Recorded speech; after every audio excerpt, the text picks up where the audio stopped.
Hello, Drift fans, and welcome to a beautiful day here in the Garden State, New Jersey. Wall Stadium Speedway playing host to the Advanced Auto Parts, the Gauntlet, presented by Black Magic. This is round 4 of the Formula Drift Black Magic Pro Championship, and we are joining you once again. My name is Jared Yanda. Ryan, how you doing? Again, just a beautiful day. Yeah, really great weather here in New Jersey. The forecast is looking solid, and that's not what we've seen the first 3 rounds of competition, where weather has been a factor either on practice or qualifying. But in Road Atlanta, it really came down, and we saw the drivers have to try and give their best possible effort in really slick conditions at a course that is really suited for high speed, smoky, big transitions, big initiation. However, we did get to see some great competition. Even despite the conditions, some drivers really rose to the occasion. Frederick Osbo, notably, of course, he gets the win. Also, Ryan Turk, he said second, it felt like a win for him because after Long Beach's incident of totaling his car, building this car, what was deemed the street car previously, this car looks better than its predecessor. But Osbo, he's used to driving on ice, he's used to driving in snow. He's looking like the guy to beat, and he knocks off Odi Bakshi of getting those, getting the three-peat. He had the first 2 wins. Osbo gets this win, really shaking things up. And finally, James Dean gets on the box. Yeah, it's good to see James Dean back. He's had a little bit of a slow start to the season, mostly because of mechanical issues. But as you said, Jared, really the star of the show was the driving from all of the top 32. In those conditions, we got to see a different skill set, and it was really amazing, even though we would have loved to see those super high-speed initiations, the big entries, everything that we love about Road Atlanta. This was something new for us, and I think the fans really enjoyed it. Yeah, and some of the drivers, they might still have some mud in their vehicle from Atlanta. I know Michael S.'s car was absolutely obliterated if you saw any of the photos, but it made for an exciting event. But we're here now. Once we finish this round, but don't go just yet because we got qualifying, we got head-to-head. But let's after this round, what I was trying to say there is that we are at the halfway point officially. So still 4 rounds after this. But let's take a look at our current standings, our top 5. Again, Odi Bakshi leads the pack with those 2 wins, but Frederick Osbo sits there in second. Chris Forsberg sitting there in third. Forrest Wang, who's just quietly just been doing really well. We saw him on the podium get second place at Long Beach, and then Piotr Visik. So, a Wordhouse Drift Team vehicle in the top 5. You would think it'd be James Dean, but Peter Visik, he's fun to watch. Well, what's interesting about this top 5 is you see really the consistency paying off for the likes of Odi Bakshi, Frederick Osbo, and Chris Forsberg. Forsberg and Osbo both have 2 podiums. Odi Bakshi has 2 podiums with the 2 wins, but that gap from first to second place is shrinking down with Chris really banging on the door. Forrest Wang had that great event in Long Beach. He's looked pretty consistent. He's just right on the outside. And as you mentioned, Peter Visik of the 2 Wordhouse drivers doing the best so far in 5th place. And Chris Forsberg sitting there, if you can recall, his last of the 3 championships that he got, he actually never got a win. So keep that in mind. You can win a championship without getting that number 1 spot. So before we bring in Ryan Lantain, one of our judges representing, talking about what the judges are looking for, because this is qualifying day, we bring in our JE Pistons Tech Talk. Andy Yen catching up with Robin Nishida. Hey guys, this is Robbie Nishida. I am here with Andy Yen, one of the 3 Formula Drift judges. So due to the track conditions, you guys had no choice but to change the track layout from the original. How do you think that's going to affect the teams and the drivers?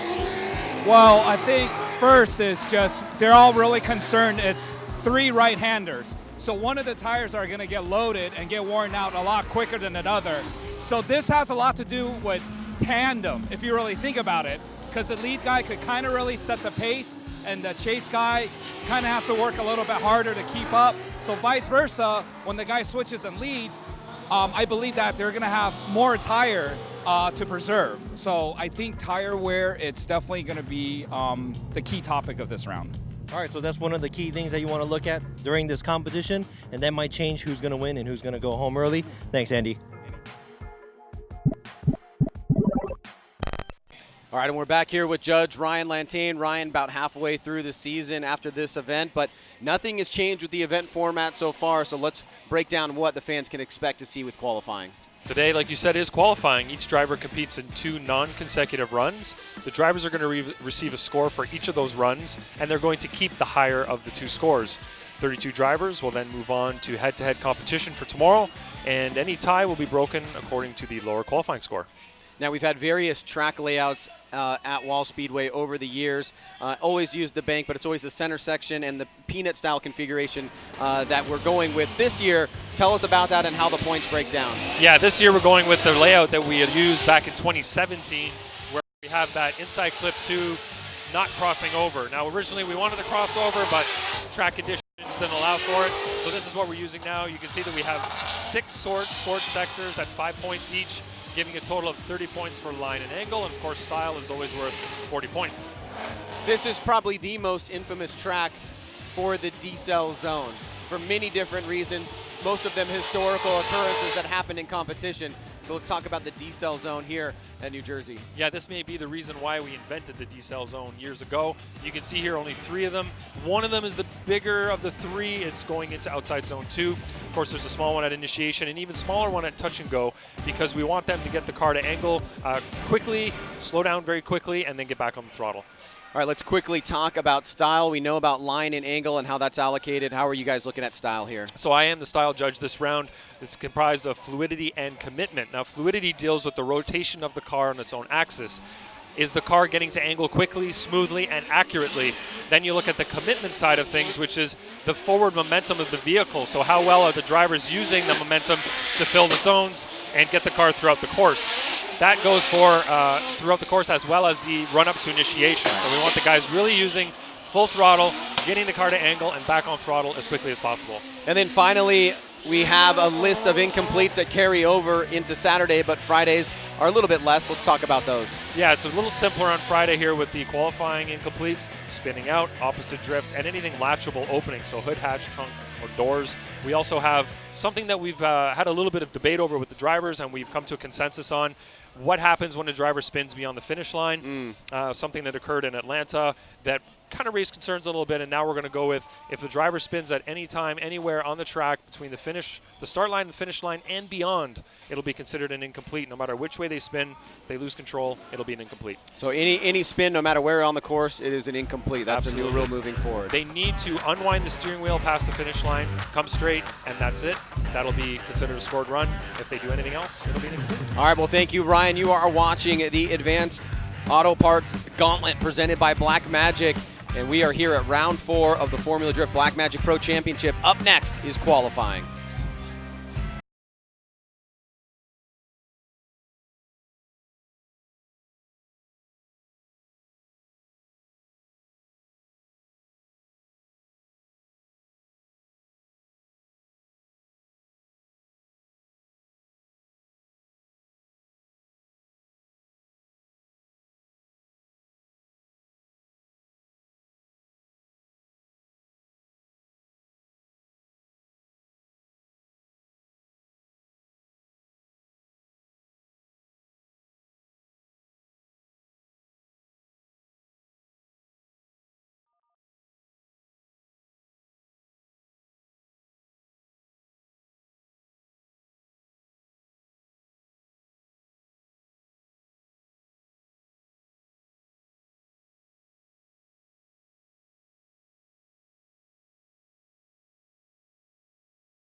All right, welcome back here to round 4 of the Wall Stadium Speedway round and of Formula Drift Black Magic Pro Championship.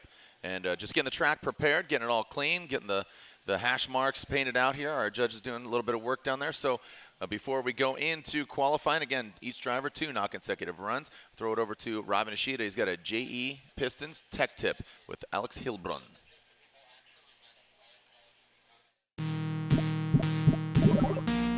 This is Robin Ishida here at the Nitto booth with Alex Hilbrun. What do you got in your hand? What is that? Yeah, so this is our front lower control arm that we just broke when we hit the guardrail. We had that problem at initiation, and then luckily this arm just bent and broke, and we didn't have any issues with the cross member or the rack, you know. So I guess it did its job, right?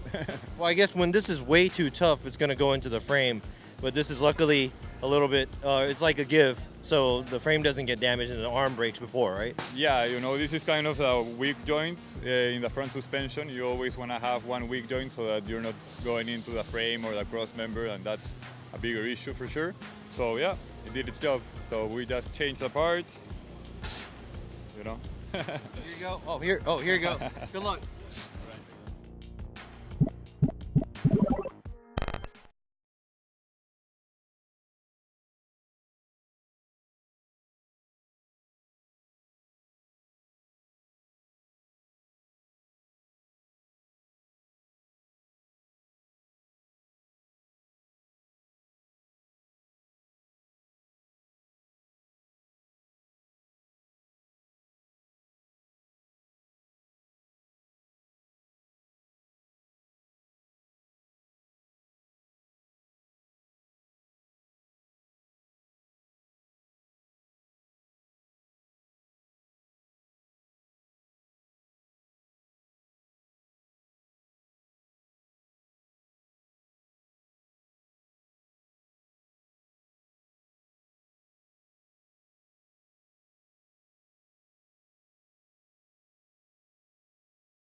All right, so just getting the track a little more prepped, and just out of the screen there, there's actually a track sweeper that's cleaning everything up. But Ryan, while we got a moment here before we go into qualifying, the track changing again, that's kind of the big elephant in the room, right? So we've had different course layouts here, but how do you think it's going to bear on the vehicles? Because I know Andy was having those words with Nishida talking about it, essentially taking all right-hand turns. So that back left is going to get some serious abuse. Yeah, well, over the years, we've really tried to put a lot of emphasis on delineating the track in terms of having it being painted. As you can see, the guys doing it there, so that way drivers can see the lines. Also, the markers that are chest high, so drivers can see that through the smoke line. And also how that relates to the course configuration.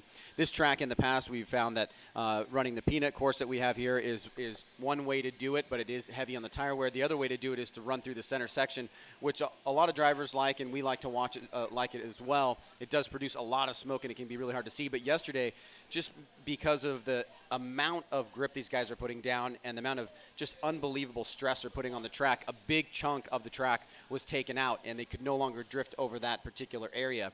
And it is sealed now, but it is probably not safe to drift across just yet. So we have to opt for the peanut course, which is basically an all left turns, right? And what that's going to do, as Andy Yen mentioned, is really put a lot of load on those left rear tires.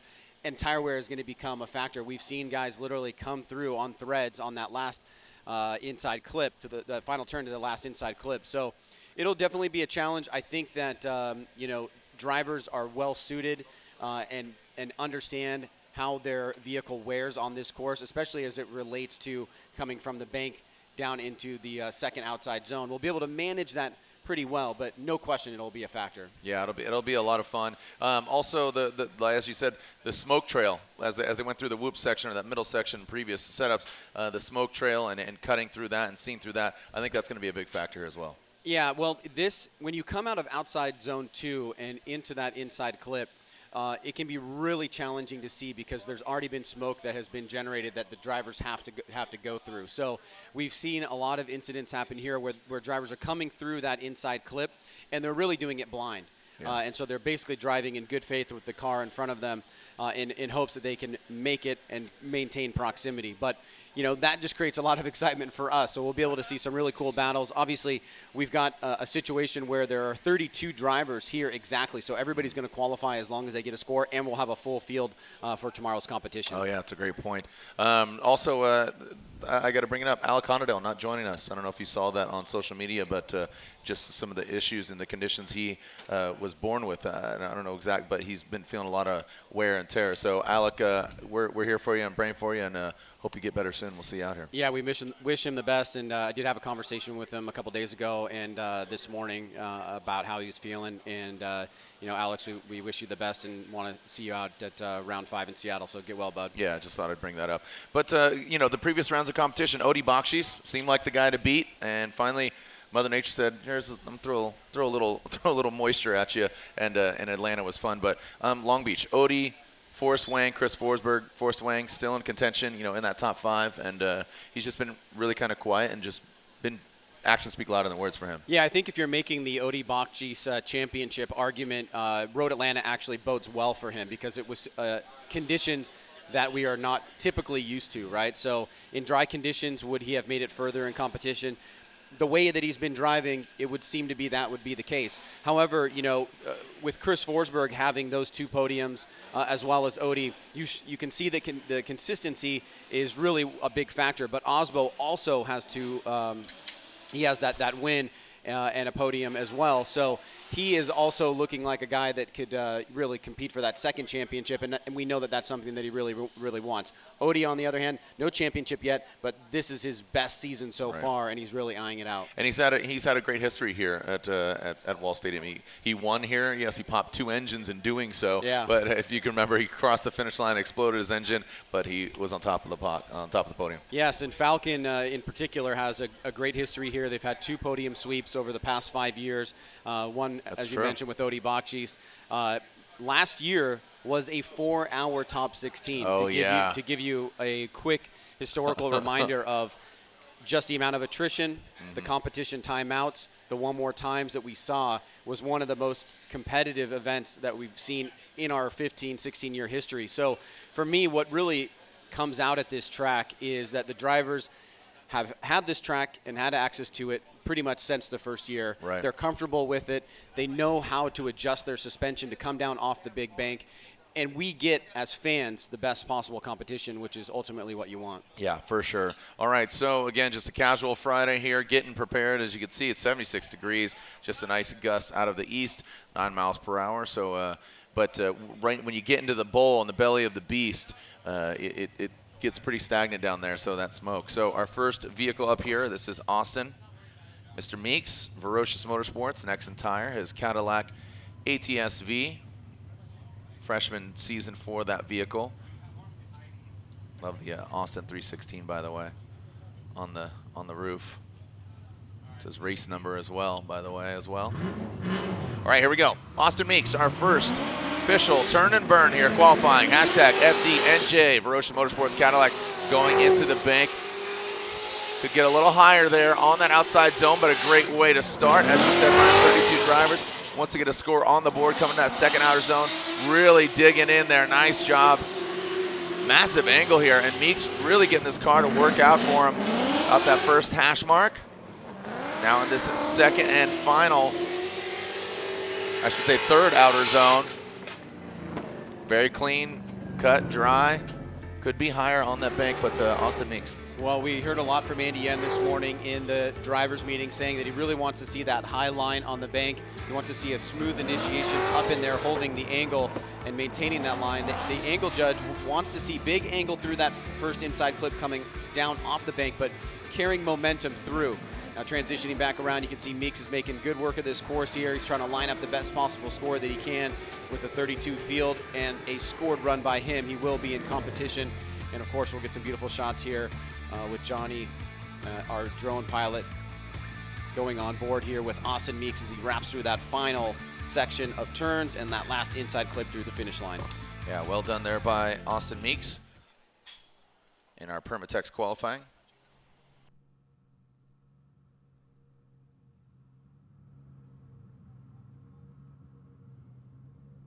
All right, so Austin Meeks, look at that, #1 qualifier. 80 score of an 85, I'm joking, obviously. But a good run there for Mr. Meeks.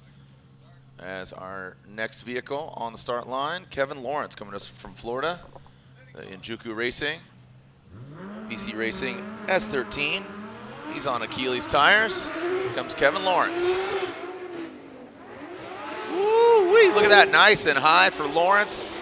He does favor the bank-style courses. His home track, Orlando Speed World, so not too different. Whoa, gets really, again, what the judges are looking for, in between the white and the yellow line. Gets out, transitions, takes out that front clip, gets out to the touch and go, so you can see that there isn't a Black Magic clip there. That's just a quick hit it and quit it, as Kevin Lawrence gains some applause from the crowd. Yeah, good start here from Kayla. Gets that slow rolling initiation, but right up nice and high on the bank, back on throttle, comes down off the bank. You can see that cone on the cage there, the fencing, showing the last section of that outside zone. Now hitting this second outside zone, switching it back around a little bit early on the transition, just comes up a little bit tight now out to this touch and go, sweeps through it right there. Now he's gonna looking for this nice smooth line into that final inside clip, and good throttle through the finish line. And here we go on board. This is right after he lifted up a couple wheels on that second outside zone. Just a little bit tight there by Kevin Lawrence, but obviously pressure seems to be off the drivers here in this qualifying session with 32 drivers in the field and nobody going home. As long as they get a scored run, I suspect that we'll see some some real strategy trying to figure out the best positioning in the top 32 lineup, but also maybe a little bit more risk. Right. And really trying to get that super high score. We have yet to see a perfect score this season, but man, we have got close. Yeah, no, I mean, I could have sworn we were going to get one in Orlando, and just a hair off 99. There's Kevin Lawrence scoring 81, and 81 for K-Law. Kevin Lawrence, and then a Juku Racing S13 with an 81. Next up, coming to us from Canada, Sebastian Gauthier. Sebastian Gauthier, going from a high-vis orange to now, I don't know what you call it, almost like a bright pink. Definitely doesn't transfer to the screen. In person, it's much more vivid as Seb goes into that outside zone. You can hear him banging on the rev limiter. Coming down, dropping down. Oh, and yeah, it did not sound 100%. Wonder what happened there for Gauthier. Oh man, unfortunate for him. I know he's worked very hard this year and previous years, and we've seen some great things from him, but not one of those being right now. So Sebastian Gauthier will receive an incomplete on this run. Let's take a look at it again. Obviously you can't hear it, but Ryan didn't sound great. Yeah, no, it definitely seems like it was a mechanical issue there. Unfortunately for him, he will get that incomplete in his first run. He'll go back and try for run number 2, figure out what was going on with the vehicle there. But sadly for Sebastien Gauthier, he will have to take a pass on run number 1.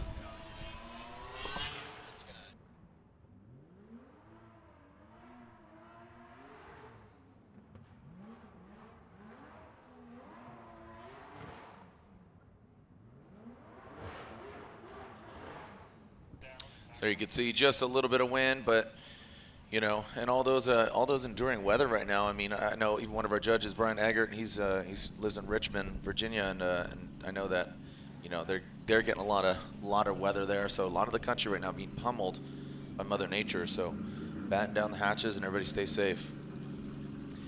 Here we go, the lone rotary and new dad. Congratulations to the Mohan family. Now 3. So congratulations to the Mohan trio. Look at that. Look, they've now completed the Wankel, the three points of the Wankel. Adrian, Kyle, now their new son. All right, here we go. Kyle Mohan initiates an American Ethanol Mazda RX-8. Just keeps it really consistent. Transitions in, you can hear him lift, but then finds it right in between. Again, the judge are saying that back tire should be right in between the white and the yellow line. Past the front clip in that touch and go, hit it, quit it. Now get back out there, and then tightens it in. There we go. Well done. Kyle Mohan. I know there's a lot of rotary fans on the East Coast. Yeah, fans appreciating that. You can see that initiation from Kyle. Gets him right like midline. Like to see him get up a little bit higher. A lot of good takeaways from this run, but some areas where he can improve, try to build on that score. Coming down, he's accelerating through that first inside clip. A little bit of a lift there as he gets into that second outer zone. Front wheel locking up as he swings wide, finishing up that zone.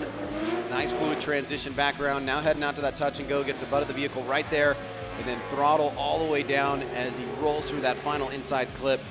Kyle Mohan in the rotary. Run number 1 in the books. All right, let's see where Mohan lands on his first run. Remember, there's a dedicated autograph session later on this afternoon. And there's the score, an 83. An 83 for that American Ethanol Mazda RX-8, Top 1 oil, Mazda tricks on Nexon tires. So as Mohan pulls off course, enters in Dylan Hughes, the Dozer, Advanced Auto Parts, Black Magic, Achilles tire. This car's a beast.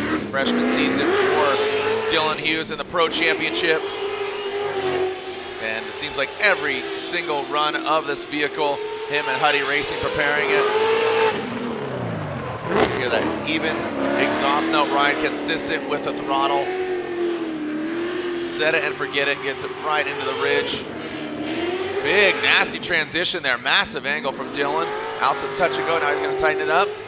Put a bow on it. Powers all the way through. A really good run there for Dylan Hughes. A solid run for Dylan Hughes. Again, freshman season, him in the Pro Championship, him and Huddy Racing putting together a great car. Well, fans really appreciating that. It was a nice snap into initiation. He kind of worked his way up the bank, so he'll leave a couple points on the table there, but love as he got through that first inside clip with momentum. He's back on the throttle, right in that second outside zone. And Jared, you called it out here, huge angle, but he keeps that forward momentum through that inside clip and then slides right up there to that touch and go area. Draws a nice, smooth, fluid line to that final inside clip, and overall an aggressive run, some great takeaways from him. And there's this angle, boom, right there. Great job, right on that first hash mark, right up against that inside clip. And following him around, you can see pretty smooth line, finishing up right through the last section of the course. Looks like a video game there. I mean, absolutely spot on there by Dylan Hughes. It's Federico Sciarifo driving Fiorella, the Ferrari, coming to us from Italy, as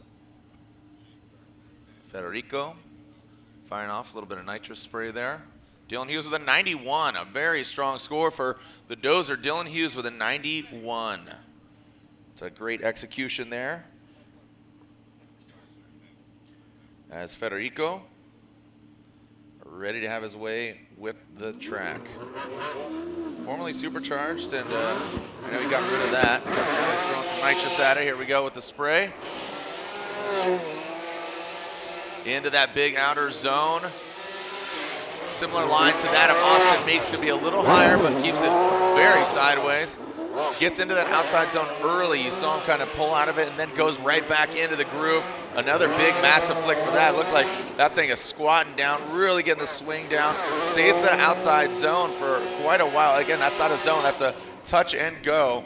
So kind of want to get out there and then tighten it up towards that final front clip. Let's take a look at this initiation. Little tiny hiccup there. Didn't really get that rate to angle immediately. I know when people don't like us using that rate to angle term, but it is really important in the initiation. It makes a lot of sense to really focus on that, especially at these big initiation courses, which this can be one. Federico going up a little bit on the bank there on that second outside zone. I like that transition background, much better there. A couple little mistakes that he could work on, but most notably that initiation, probably receive a few deductions, but I've just loved the progression in the vehicle, and overall his attitude in this season has just been phenomenal. Here's that little hiccup on initiation. You can see as Johnny follows him around, he's on that midline, starts to work his way up a little bit. Now coming down off the course, really handles those bumps well and does a great job on that inside clip and good momentum moving forward. So definitely some areas that he can take away, some real positive moments from the run, but also a couple mistakes that he can improve on for run number 2. Who doesn't like the rate to angle term, man? See, people don't like it. Yeah, somebody mentioned to me, like, you guys are always saying rate to angle. I think it's definitely one of your buzzwords, similar to like, I like certain things. Yeah, particulate. But I recycle them. Yes, the tire particulate. 78, a 78 there for Federico Sciarifo. But I mean, there's popular vernacular that we've created over the last 15 plus years now. Well, also in trying to simplify, right? Like, it's a good way to say from initiation. He flicked it fast. It's the rate to angle. Right. How fast you got there. How fast, yeah. So I questioned when you started using that a couple of years ago, but it's just a great way to explain it. Yeah, it's a mathematical term. Here we go. We got Taylor Hull, that other Cadillac ATS-V. This thing sounds rowdy. I mean, it sounds really lumpy. This Comp Cam's Achilles tire ATS-V sounds more like a drag car coming down right in front of the judges' stand. Now transitions into the second outer zone. Kicking off a lot of smoke there. You see that smoke trail just kicking up a lot more smoke. So getting into the throttle. Out to the touch and go. Now approaching that final front clip. And crosses the finish line. So Taylor Hull with full pull hole.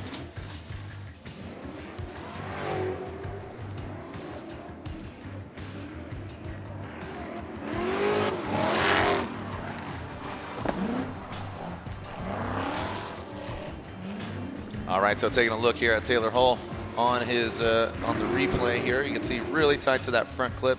Now right here into the touch and go. I mean, minimal corrections from him. Gets a little offline on that final front clip, but then crosses the finish line. Here we go with Johnny coming off that bank. And I just remember yesteryear, like when he first started coming here many moons ago, cars would slam down and the car would get really disrupted. It's like a blip on the radar now. Yeah, I mean, we thought it was impossible back in the day, and you can see Taylor Hull here making short work of the course. Really been fun to watch, his progression in the team with comp cams and all the great videos that have been put together about just where he started and where he's at now, and it's just great to see him come in there and get a nice qualifying run on run number 1. An 82 for Taylor Hull. Puts him into 4th position right now, but a good score, and 82. Next up, Radical Dan Burkett, Rad Dan here. The Rad Industries, Nexen Tires, Toyota Supra. Always a great looking car. Definitely, if looks could kill, he's definitely killing it. Attaboy, Dan Burkett gets really high on the bank. Love the kind of old school, true to form super wing. Now coming into that second outer zone. Look at those front wheels, locked in, counter steering, comes in this front clip, nasty, snappy transition. Out to touch and go. You can see him correct there, just trying to find that right line. See, I think he hung out way too far on that touch and go. Maybe could have tightened it up and got some forward momentum. Well, from the onset, pretty high risk initiation there. You can see he starts off deep and pretty close to the wall there up on the big bank, comes down. I like that flow through that inside clip, gets into that first outside zone, locks into the angle here, is on throttle, right on that third hash mark, so a little bit outside of that area. And then this is here, Jared, you can see a couple little adjustments there as he tries to find the right line, comes up a little bit wide on that final inside clip, but definitely some very aggressive moments for Dan, and a great job there through that center section on that inside clip. Locks into this pretty nice line here, but he's going to come off a little bit too early and leave a little bit of a gap there. But overall for him, I think it'll be a good first run, and he'll lock in some improvement for run number 2. What a great addition, man, this drone. Just you were talking about in Japan, the regulations and stipulations. So real quick, Rad Dan with an 86, but the different perspectives. So in Japan, when you can't have around people or potential, so you had one that was just locked and loaded, but the judges really utilizing it. It's not just for the fans as well, but it adds that extra element. Yeah, no high-speed drones around people in Japan, so we're pretty lucky to have it here. Yeah. All right, here we go. Matt Kaufman, 959, comes in, flicks it into that outside zone, into that bank. Could definitely be a little higher from Kaufman. This is where he's going to perform some surgery here on the second outside zone. Oh, man. Such a bummer there for Kaufman. The Achilles tire shrouded vehicle. Again, the Ford power plant under the S13. I wonder what happened here. Oh, man, almost jumping out of the arena. Can imagine some frustration here for Matty O. Let's take a look at it again. Yeah, tough break for him here. He'll have to take it incomplete on run number 1. But if you want to get your Matt Kaufman feel, I definitely recommend checking out his driver profile that dropped on our Facebook page about a week ago. One of the most well-spoken, well-thought-out drivers in the series, and has a lot of really awesome things to say, so definitely check that out. But for here is his qualifying run. Unfortunately, he will have to take it incomplete on run number 1. All right, so Matt Kaufman heads out. We were talking about you know, all the 32 drivers in, so you just need to get a score in order to get in there. But already a couple drivers with incompletes, but they'll have a second chance. Matt Kaufman with an incomplete run, so that's a 0 here. As our next driver get prepared to enter in here. Looks like it's Jeff Jones. Jeff Jones in that Doc Edelbrock V8 powered Nissan 370Z. Pulling up to the line. Oh yeah, Jeff Jones is another profile that dropped actually this week. Yeah? A classic, yeah, just so awesome, and he's got so many great one-liners. Really? Yeah. That's awesome, I gotta watch it. All right, here we go. Jeff Jones initiating. Talk about a driver that's just really progressed. Just his program just getting more and more dialed and really just putting it together. Nice job by Jones. That Edelbrock supercharged, got that flat supercharge, just fits right under the hood. Now transitions. Another great execution. Jeff Jones pouring it on here. The NRG Innovation sponsored Nexen Tires Doc Edelbrock 370Z. Well, good start here for Jones. Nice and aggressive. He's back on the throttle pretty early there. He was mostly on a mid-high line. Like to see him get a little bit deeper on the bank, but I love the way that he's flowing through the course here. He's got good momentum, locks into this second outside zone, stays on throttle. Good angle here, but comes up a little bit short on that last section of the outside zone, but nice transition to the inside clip. And then trying to find this smooth line from that touch and go, that outside touch and go into that final inside clip. Yeah, Jeff Jones, he said, you know what? If you start drifting, you'll never do drugs because it's way more fun. Something like that. It was a classic one-liner. Yeah, Jeff definitely has just a one-of-a-kind personality. All right, so as Jones finishes it out, his score coming in with an 86, another 86 there, as Dan Burkett had an 86 as well.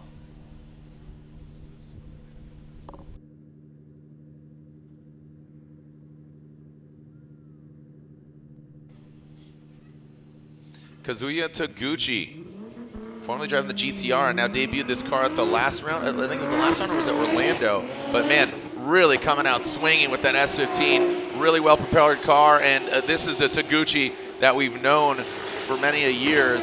And Taguchi transitions, boom, right into that second outer zone.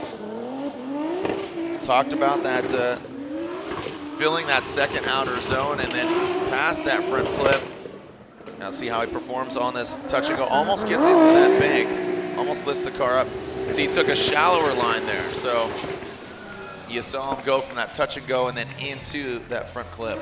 Well, we know that he's much more comfortable in this vehicle, and that means he's much more dangerous, and you can see some of that laying out on the track right here as Kazuya Taguchi comes flying through that inside clip, keeps the speed and momentum moving forward, locks into this second outside zone, and stays pretty deep there. Nice transition back around, looking so far so good, but right here, Jared, he gets into that touch and go a little bit early, and then that line he draws is a little bit tight to that final inside clip. So that was the one little mistake that he made there. Probably a few little deduction points on line, and maybe some on angle, but overall I think this is a very impressive run for him. You can see him really manipulating the vehicle inside the car as we go on board here, and that transition to that second inside clip was just absolutely beautiful. So great job by Kazuya Taguchi.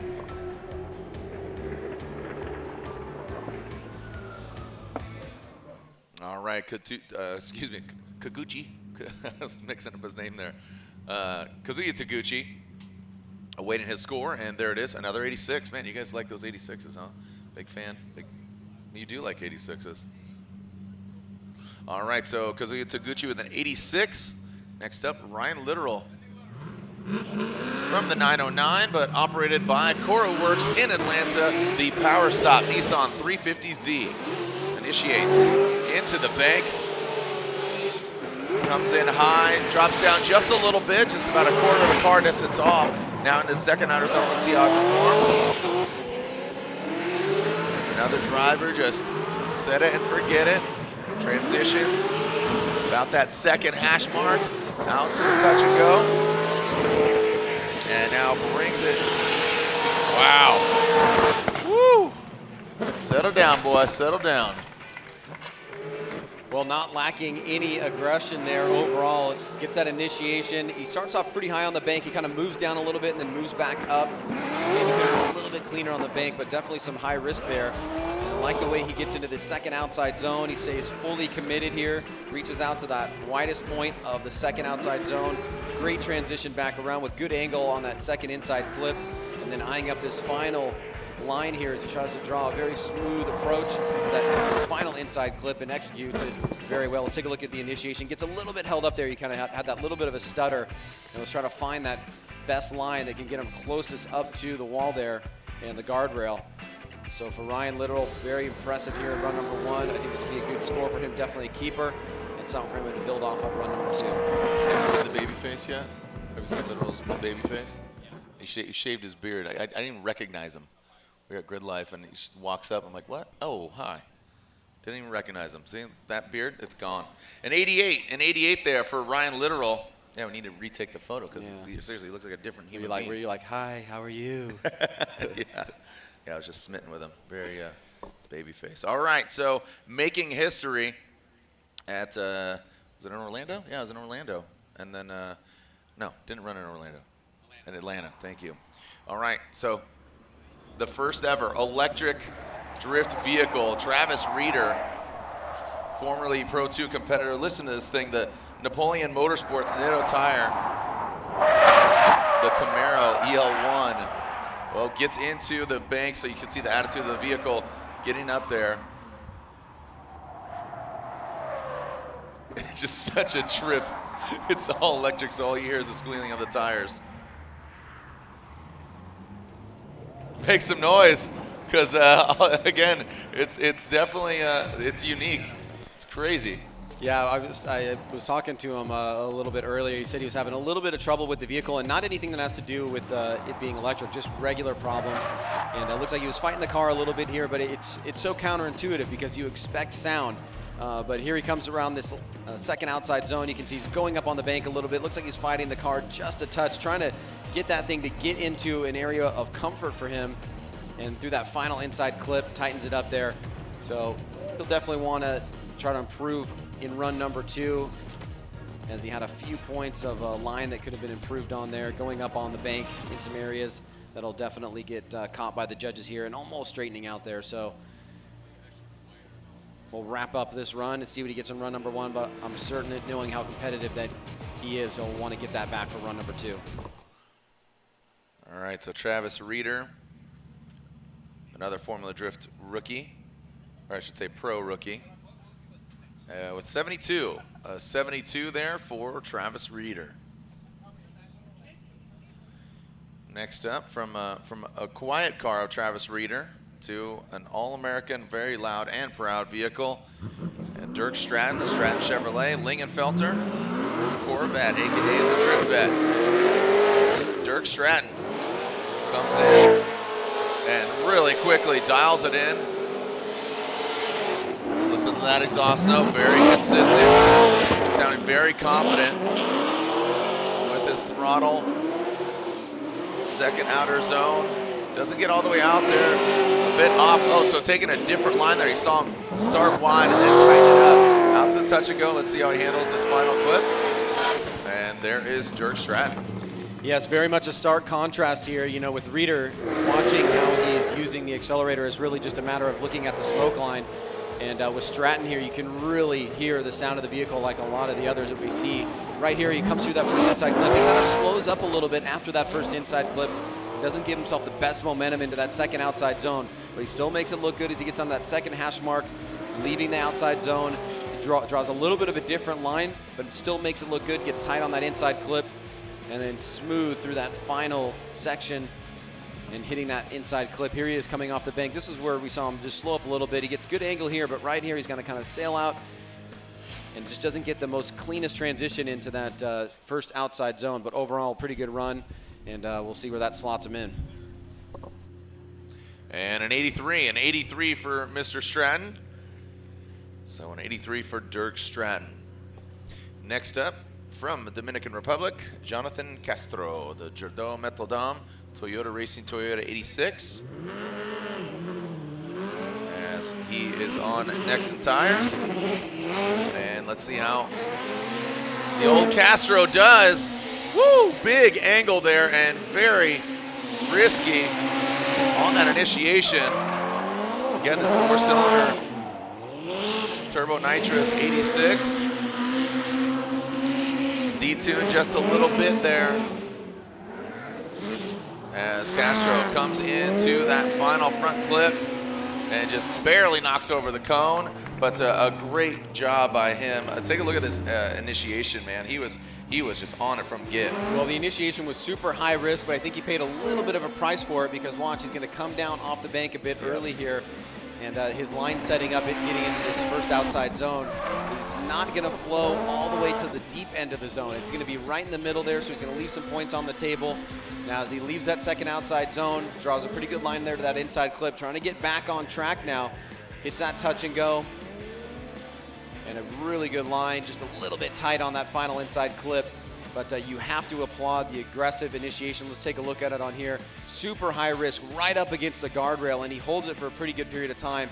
But maybe just comes off a little bit early there and was not able to carry the momentum into that second outside zone. All right, as Castro awaits his score, on the line is Alex Hilbrun, Inca Madness Racing, Nitto Tires, BMW. So Castro with an 85, Guys, he had the 86. Why don't you give him the 86? Of all the scores, just one shy of his car. Good point, is that what he said? 1 point, man. All right, I guess you don't give it to him, he earns it. All right, Alex Hilbrun, what he calls the monster BMW. So dominant in Pro 2. Would love to see him get on the podium and just really throwing it down. Slams into that flat portion of the track in the second outer zone. Seems the car's got a lot of power. He's harnessing a lot of it and then knocks over that front clip. Just knocking that touch and go cone out of the way. Hilbrun, I feel like if his car's running, he might be one to watch this weekend. Yeah, very powerful and aggressive moves here by Alex Hilbrun. Pretty good job on the bank. Could have been a little bit higher towards the end, but you can see he's flying with great momentum. Now he's going to pick it up here into this second outside zone. Good angles. He locks in that line. He gets right out to the edge of the course there. A little bit tight on that inside clip, but it's very, very marginal mistake there. And then through this final section, he's a bit tight. He probably could have come out a little bit longer after that touch and go and drawn a much smoother arc. But overall, this is a good performance for him. Love the aggression on the bank. Handles the drop off really well and flows through that first inside clip, as well as locking into the second outside zone. Let's take a look at here at the transition. Just a little bit tight there, but like I said, very marginal mistake. And then right here, if he would have pushed out a little bit wider, he might have been able to cut down on the tightness of that last turn. But overall, I think it's a good first run for him. Oh, you say so? 92. A 92, our new leader, takes that #1 qualifying spot. Like I said, if he's running 100%, he is one to watch, and his chase runs are getting better and better as well. All right, so next up, we have the Irishman behind the wheel of that Oracle Lighting Dodge Viper on Achilles tires, Dean Carnage Carney. All right, Dean coming really hot as he started the season off really hot. An all-Irish battle. Again, debuting a newly built engine this year. Transitions down. Massive angle, you can hear him. Look at those front wheels, big counter steer from him, massive angle. About that second hash mark. Tightens up to the front clip and oh man, I think that might be an incomplete. That was a large correction. Ryan, he had a great run up until that point. What happened? Let's look at it again. Well, such a bummer for Carney. There have been moments this year where Dean has looked absolutely unstoppable in that vehicle, throwing around that huge beast like a Hachiroku. And this is a moment where he starts off incredibly strong. Great job on the bank. Nice flow through that first inside clip. Huge angle there entering that second outside zone. And he locks into it really well. You can see that smooth line. He gets out to that second hash mark. Nice transition back around, but right here as he gets into that touch and go, he's got a lot of angle in the car and he realized the arc is not going to be able to link that final inside clip and he has to pull out of it there. So I imagine the judges will give that an incomplete, and they do. Yeah, so unfortunately for him, that will be an incomplete, but hey, hold your head up. You got one more run, and I'm sure he'll execute on the second run, just get a score on the board. Wonder what happened there, though. Just such a bummer for Carney. And now the OG, been around since day one, Ken Gucci, Grenny Performance, Toyota Racing, excuse me, Toyota 86. Already on that, man, look at that. All the way up to that Armco. Took a little bit of angle out of it there, Ryan, but looks strong. And puts that back left right in between the white and the yellow stripe. That's what the judges are looking for. Tight to the front. Now brings in a big lift there. That was a massive lift. I mean, completely off throttle. And it threw him offline there. Man, these guys are really having a tough time on that touch and go into that final front. Well, Gucci's got a lot of motivation coming this round. He lost a real close one to Vaughn Gittin Jr. In Road Atlanta, and he starts off strong on the bank. Great job there, coming down into that inside clip. Great smoke line. He almost got a little bit too close to the beginning part of that second outside zone. Now he's back online here, snaps it back around. Achilles smoke all over the place. And right here, Jared, this is where he gets to that section of the course where he was pulling a little bit wide there, but he's still able to make it through that inside clip. And I think this is a good run for Ken overall. And I know he's got more in him there. So starting off pretty impressively. As you can see, he flows through that second inside clip, gets out to that touch and go, and stays on throttle right there through the finish line. All right, good old passionate Pat. He had definitely a great trip. An 88 for Ken Gucci. An 88 for Ken Gucci, but again, he just had a fantastic ride. Mr. Gooden's wild ride in Atlanta just could not wipe the smile off of his face for, I mean, again, I think he still had on his face at Grid Life last, and So here we go, Achilles tire, Ninjuku, S14.5. Look at that, lifting that front right. Yes, sir. Right on that barrier. Now comes down. You can hear him, the supercharged LS. Doing it for Dale. Yippee! Look at that, right. Working all of the course. Transitions past that front clip. Another lift there, and then brings it into this final clip. I mean, just an exciting car to not even just watch, but to listen to as well. Ryan, what are you thinking? You're always a good, you're kind of like, well, he's definitely feeling the vibe there. I mean, he got really aggressive on his initiation. He was really deep into that zone. And after, hearing him talk about, some issues with the car setup yesterday, obviously they've got it really buttoned down now, and he looks very comfortable and settled in the vehicle. Great job there through that inside clip. And I love the line that he draws here. Just a little bit of a tiny correction there.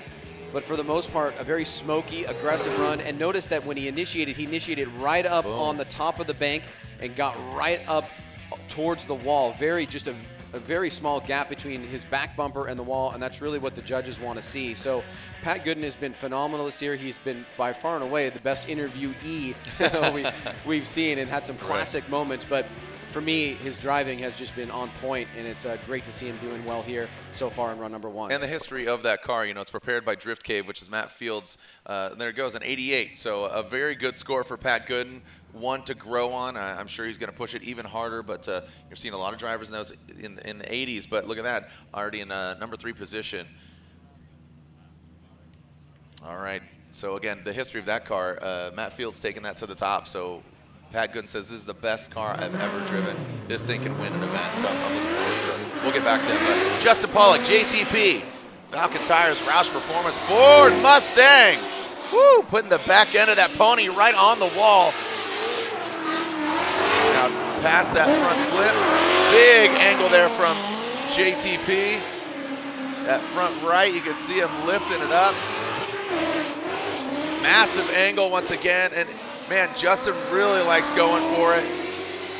The bright white wheels, yes, sir. Look at that. And the fans, some on their feet, doing a little, the old school Arsenio Hall. The whoop, whoop, whoop, yeah, that's right? you can do it, put your back into it right there. and he does. I mean, that was the best initiation into the bank that we've seen so far, because it was extremely high risk and it was massively precise. Yeah. Now, the angle that he pulls there on the transition back around, he pretty much pulls that off. And that was one of those ones where you could have zeroed it out because you went too aggressive. JTP is known for throwing huge angle, and a lot of times he's able to pull it off without making those mistakes that the judges would pull away a few points. So phenomenal run for JTP. High-risk maneuvers, a couple tiny little bit adjustments, but he's doing those adjustments because he's taking those high risks. So I think he will be rewarded for that. And watch this, snap, holds it, watch the front wheels. They pretty much stay locked at angle there. So incredible job for him. I can't really see this not being our number 1 qualifier so far. It's just a matter of where it's going to go. Right. So great job by him. Excellent performance. I mean, and look at that. It looked like, there's got to be teal paint on the cone. I mean, it was that close. All right, here we go. Where's he at? What's the score? Where's he going to land? Oh, 100! A perfect score! A perfect score. Congratulations, everybody. Round of applause for JTP. Come on now, get on your feet, make some noise. A 100 for Justin Pollock and the Falcon Tires Roush Performance Ford Mustang. Blunting, we haven't talked to you at all, man. I mean, I feel like you're part of history. Right? He used his angle perfectly everywhere around the track, exactly as we asked for in the meeting. He actually came to us after the meeting and said, did you guys watch my practice laps? Yeah. The amount of angle, is that okay? And we said, yeah, you're doing great. Keep doing what you're doing. And that was the style. And that transition on the second outer zone, that's where Justin, he's always kind of had that, and he kind of detunes, especially in Atlanta, tries to go for that backwards entry. It was exciting. Let's get on. You got it. Awesome. Congratulations, JTP. Again, we haven't seen one since, I forget, was it Tanner? I think it was Tanner. Tanner Faust 2006 Sonoma. Oh my gosh, that was ages ago. Here we go. Well, guess who's going to try to beat him? Another teal blue car. Matt Field, the Falcon Tires. Borla exhaust. Corvette. Nice transition there. Matt. into that second outer zone. And again, it's just another example of great driving. Just putting that thing on rails, quick little correction on those front wheels, those rotiforms, go around and then into that final clip. Again, just another great run. Ryan, this track, very dynamic, very unforgiving. I mean, it has the elements of Orlando, has elements of Irwindale, but of course it has the walls of Long Beach that are not gonna bow down. Yeah, so the Falcon teammate of Justin Pollock, Matt Field, going at it here in his run. Got a pretty good initiation. He got held up just a little bit. Didn't get that snap that we saw with JTP. And, you know, for Justin, he can basically go home now. He doesn't really have much more work to do. But Matt Field still looking strong in his own right. So you can see the car squatting as he gets into that touch-and-go area, now wrapping back around. And we're starting to see drivers ratchet up here. And, you know, Jared, the trend was, you know, that we were probably going to see 100 at some point, given the driving that we saw at the beginning of this year. It makes sense that it would happen at Wall because the drivers have really driven this course so much. They're so used to it, and we see that guys really push it here. So I'm not surprised, and I'm definitely not surprised that it was JTP. He is one known to take big risks, and that time it paid off for him. And Matt Field still comes in with a great, strong score. Yeah, an 89. An 89 is definitely a solid score, but still buzzing from the JTP perfect score of 100. But Matt Field with an 89 on his first run. Some more Falcon tire, but not run the TL and Blue, running that turn 14 distribution, Ineos oil, the Subaru BRZ, the turbocharged LS under the hood. Again, switching it over to right-hand drive. Johnny the drone following him here as Dye initiates. Just love the exhaust now. And look at Dye, another FD veteran since day one. Doing so much growing up and so much progression here. I mean, from when Dye used to campaign in S13, which took him to a championship, to now this car, just a fun car to watch. And again, just such a unique sounding car. It sounds like it's electric as well. And as he, speaking of electricity, sparking right now. Well done there for Dai Yoshihara. Yeah, no, this car fits him perfectly. The car sounds like the personality of Dai, and the way that he drives is very much in tune with his personality. Smooth, consistent, very stylish, but really doing a few things on course that are really dangerous and pulling it off. That initiation up on the bank, getting right up against the wall, but making it look smooth and consistent. Right here, getting into that outside zone. I love that flow to that second inside clip. Very well executed. You can see minimal use of e-brake as he sets himself up to that final set of turns there. And this is going to be another very highly scored run by Daijiro Yoshihara. Watch him now coming down off the bank as he eyes this inside clip. The flow moving forward, you can see the smoke line is still occurring there. So he's staying on throttle, just a little bit of a pull right there as he enters into that second outside zone, but then back on throttle quickly and then wrapping through that second inside clip. Great job by him overall, Daijiro Yoshihara, run number one. Actually a little brisk right now, man. A breeze blowing through as Dai Yoshihara with a 95. So a great score for him, puts him into number 2 qualifying position.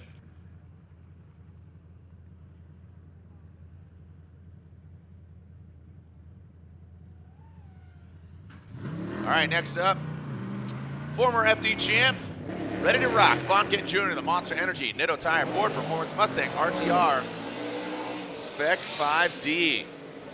Now gets up onto that bank, slams down to the flat portion of the track. Big, nasty snap into that second outer zone. The bright green RTR wheels. Now out to that touch and go, really gets out there, but does not compromise his line at all. Really well done there. I liked how he really got up to touch and go, massive angle, but did not compromise his line. Yeah, and one of the things we've seen from Vaughn and his team this year is just how well prepared these vehicles are, especially in the face of adversity from that crash we saw in Orlando. He's able to come back and have a really good performance at that event and picking things up here in New Jersey with a starting run number 1. High performance here, nice flow through that second inside clip. And as the wind starts to pick up and move this smoke out, let's take a look at Vaughn as he gets that final section of turns to that last inside clip, drawing a smooth line there. Here he is on the big bank, just right at that mid-high line, more high than mid, and that flow coming down off the bank into that inside clip was good. Good forward momentum, using the throttle, using angle to slow the vehicle down, put himself in the right position, minimal use of e-brake. So it looks like a good run here for Vaughn Gittin Jr. All right, let's see where Vaughn lands on his first run. 94, a 94 there for Vaughn Gittin Jr. Really well done from Captain Clutch Kick, Vaughn Gittin Jr. All right, Michael Essa, like I was saying, I saw, I think it was him that put something out, on social media, says, all right, I need a good detailer to come to New Jersey. This thing's got mud all over it. The Essa Autosports Achilles tire BMW. Essa, wow, look at that, really high on the bank. Let's see how he handles this. No problem. Really big angle there once again. Backs it into that second outer zone. Just very smooth transitions. Look at this, like butter. Boom. Out to the touch and go. And now tightens into that final front clip. So leaving a little bit of space between him and that final front clip, but well done from Mr. Smooth, Michael Essa. Well, he was really just amazing at Road Atlanta. He's had a great season so far. The car is quick, and Michael Essa just continuing to impress everybody, especially with the flow and the speed, being able to connect these sections of the course, making it look like he's not chopping up the course, which is what the judges don't want. He just flows through these sections of turns really well. You can see he's on the throttle in the right places. Basically, almost no usage of the e-brake that's visible to us, and an overall very well executed run here for Michael Essa. Strong performance in run number one. You can see how tuned in he was to that second outside zone from that look aboard the drone cam as he locks in on those lines, Jared. So I think for Essa, this will be a good run number one. And Michael Essa with a 91 for his first run in the Essa Autosports Achilles tire BMW. Sit.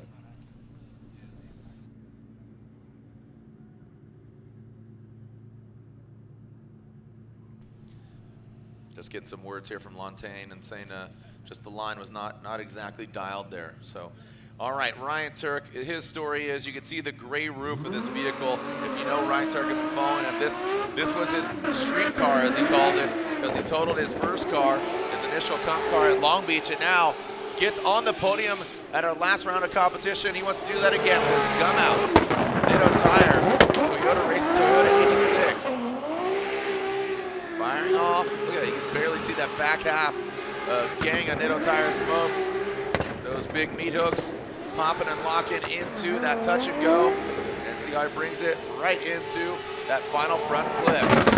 Mr. Ryan Turk cackling his way off track. Well, point of difference here from some of these drivers we see is you can see Turk really drives up towards the wall, initiates right on the highest point of the bank, and then tries to lock in that line. He comes down a little bit early there, but he's really got a good flow through that first inside clip. Here he is, locked in, big angle on that second outside zone, right out there to the white line. Second hash mark's a little bit off that inside clip, gets the butt right up into that touch and go. Now he's eyeing up this line. He stays locked there, and a smooth push towards the finish line for Ryan Turk. Here he is getting into that second outside zone, Jared. And this is a great line here. Yep. Really teed up properly. Snapping into that second inside clip. He was a little bit wide on that inside clip, but still was able to make this line look pretty good through the finish line.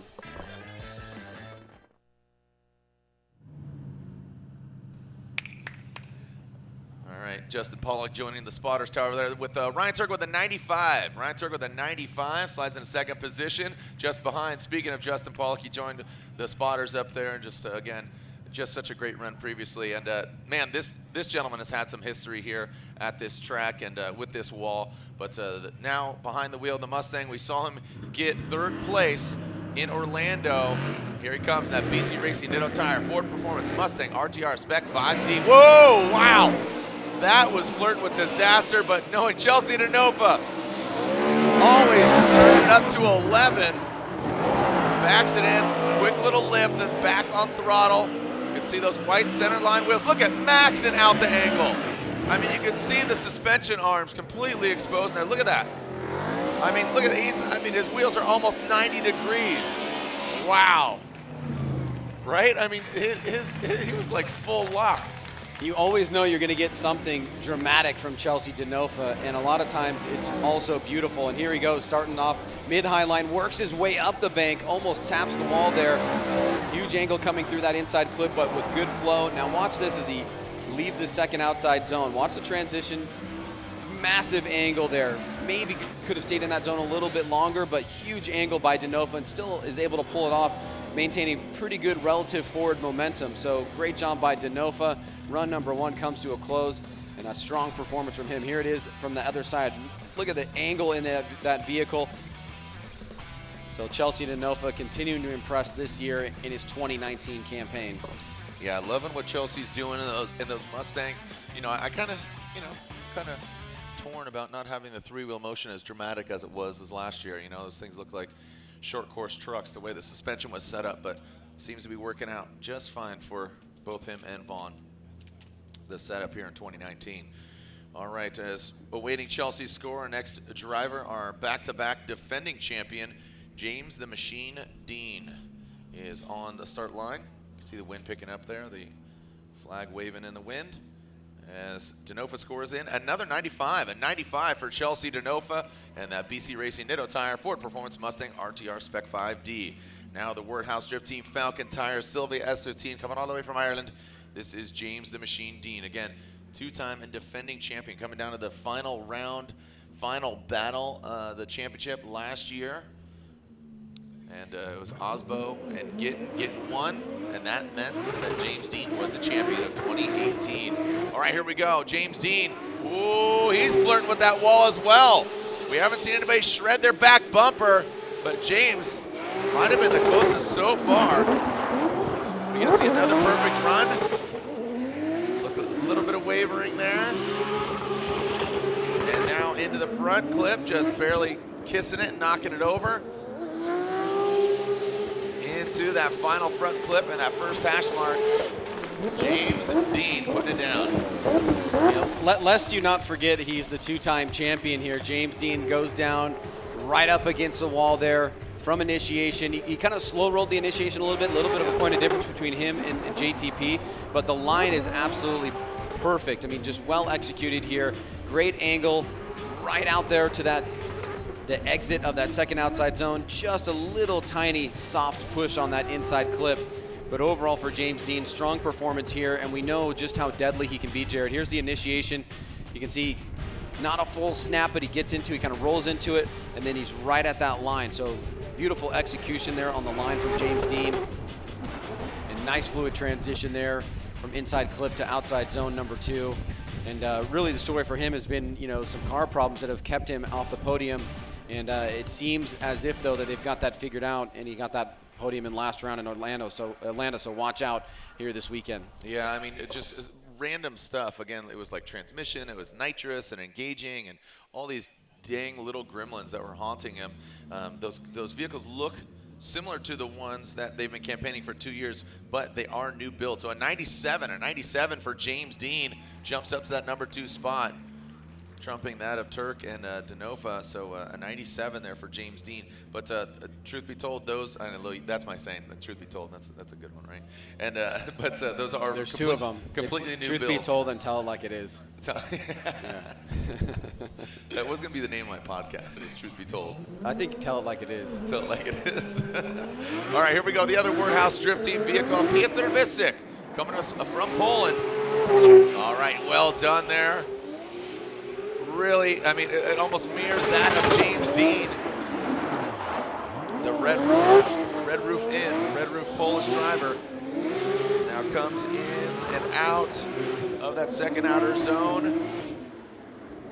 Gets really tight to that front clip. You can see him into that touch and go, and then across the finish line. Well done. Does that better at 97, and that's interesting because you're comparing the vehicles look almost identical. Well, you can see a little bit more of an aggressive initiation. You can see that he kind of snapped the vehicle, got that right to angle. He locked in on a great line here, and you know, looking at point of difference between him and James, and also him and JTP. Remember, JTP threw that massive angle right there, held it, stayed on it, and kept good forward momentum. So I definitely think this is going to be one of our top qualifying runs here. 97, 98, that's my guess if you want to go out on a ledge. Look at your crystal ball. Crystal ball. Boom. All right, so as Piotr Visik, let's ride on the drone. Almost high-fiving Johnny there. Johnny be droning. Droner's gonna drone. as Piotr awaits his score and a 91. So wow, you thought Yeah. you thought wrong, Yeah. Sage. I got line wrong quite a bit. Yeah. So a 91 there for Piotr Visick, and loving the vehicle. Forrest Wang, great looking car, switching up from that signature green color. I mean, all his cars have been green. Still has it there in his livery, but the purple. Let's see if he gets nuts here at Wall. The Achilles tire, yellow speed suspension, S15, yes sir. Forrest Wang. That was kind of switching between the actually seen with the naked eye and the screen. So didn't see how late or early he did. Energy Innovations, Achilles tire, Sylvia. Now brings it around.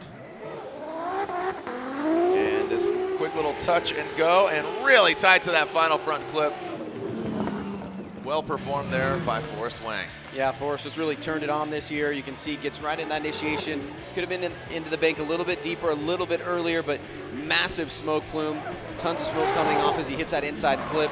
Nice transition back around here. Gets into that zone early, stays in it, locks in this line here. Wrapping back around, huge angle from Forrest. A little bit tight coming off of that outside zone, but great job on the inside clip. Gets the touch and go, full throttle, blasting, smooth line here from Forrest through that final inside clip.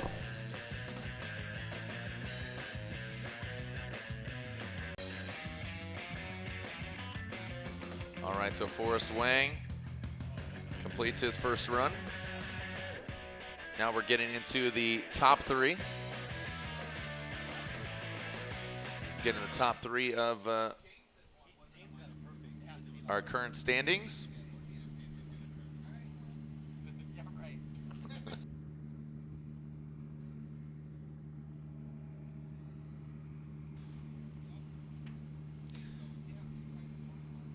All right, so Forrest Wang awaiting his score, locking it in, and there it is, a 93,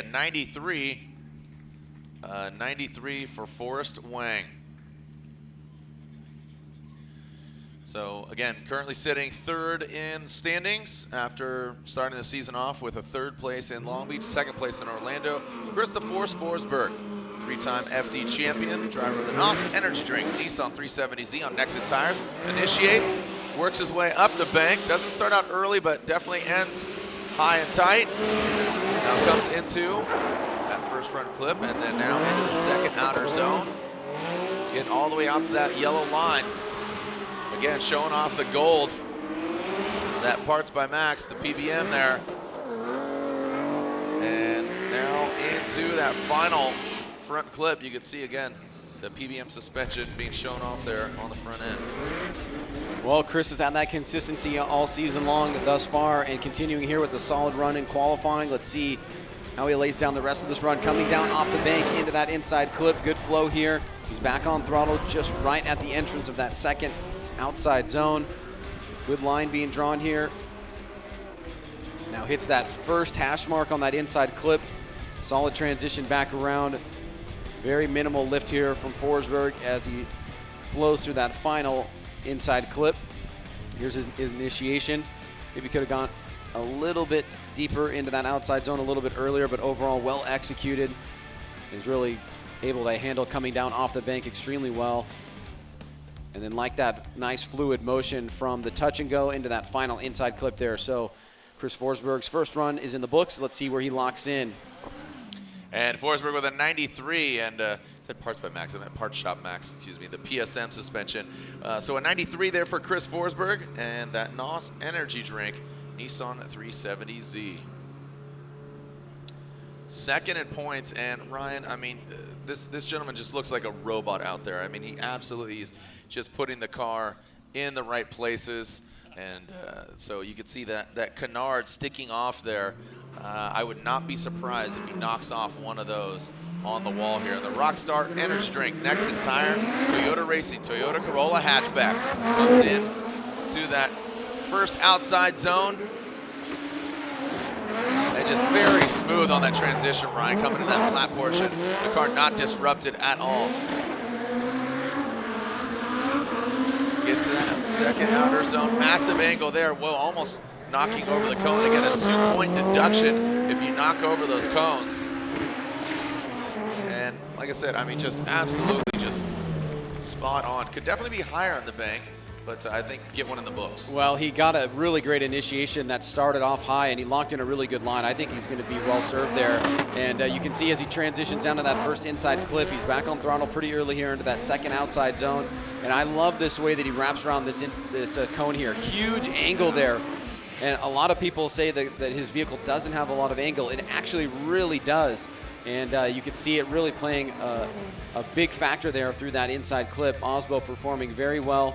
Here's that initiation right up against the wall, Jared. He gets that left rear wheel right at the edge of the course and then locks in on that line, comes flying down off the bank, super tight on that inside clip. And again, Osbo doing what Osbo does, which is just near perfect execution on his qualifying run, lead laps, and that's why he's been so successful thus far this year.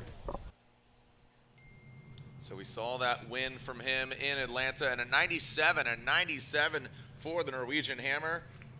Osbo dropping it. So one more driver left for their first runs. Remember, every driver gets 2 runs. So our current points leader, Odi Bakshis. And if you're just joining us, Justin Pollock with that perfect run, a 100-point run.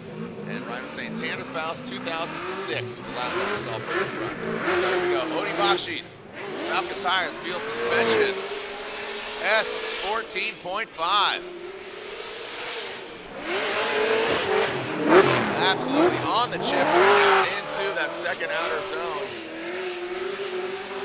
Yes, sir. Smooth transition. And Odi Bakshi brings it around that final front flip, loud and proud. And if you follow Odi on social media, he says, found something really exciting on my setup in practice. So wonder what they got the bottom of. Well, that could be scary for the rest of the field. He's looked phenomenal this year. Very, very settled, but also aggressive and doing great, not only in his lead laps, not only in his follow laps, which is what he's known for, but really strong qualifying run and lead laps, which has really been a point of difference, and that's why he's had those 2 wins. And again, another solid start here for Odi Bakshis. Very minimal mistakes. You can see the aggression, the throttle control, the commitment to the initiation, and also the commitment to locking in this beautiful line here, coming off of outside zone 2 into this inside clip with the nice fluid transition there, really close to that the cone and right on that first hash mark there. So good execution from Odi Bakshis. All right, Odi Bakshis.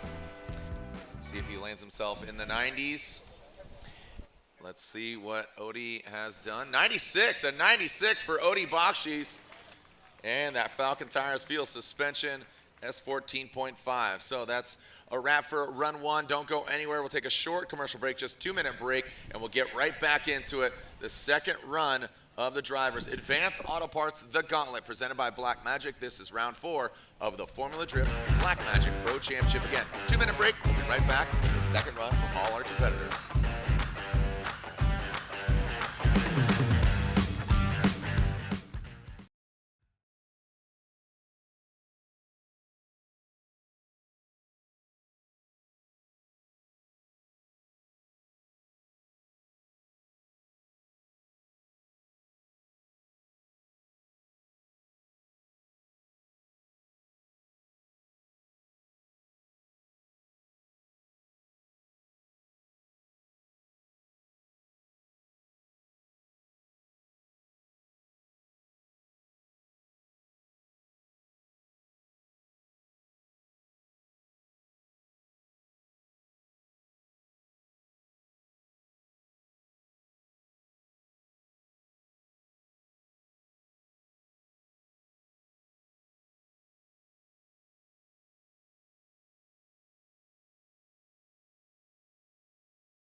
All right, we are back here at the Advanced Auto Parts Gauntlet presented by Black Magic. And Jared, history has been made for only the second time. A 100-point run by Justin Pollock in run number 1. Second person to only do it, Tanner Faust in 2006 in Sonoma.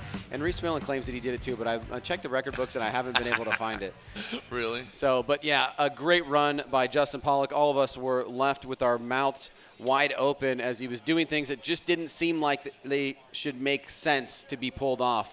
Huge angle, big risk on initiation. The angle through the first inside clip into second outside zone was an area that he very could have easily pulled out of, but he pulled it off, and he got that 100-point run. So he is leading the pack right now. James Dean in second place, and we are set for our second run of qualifying here.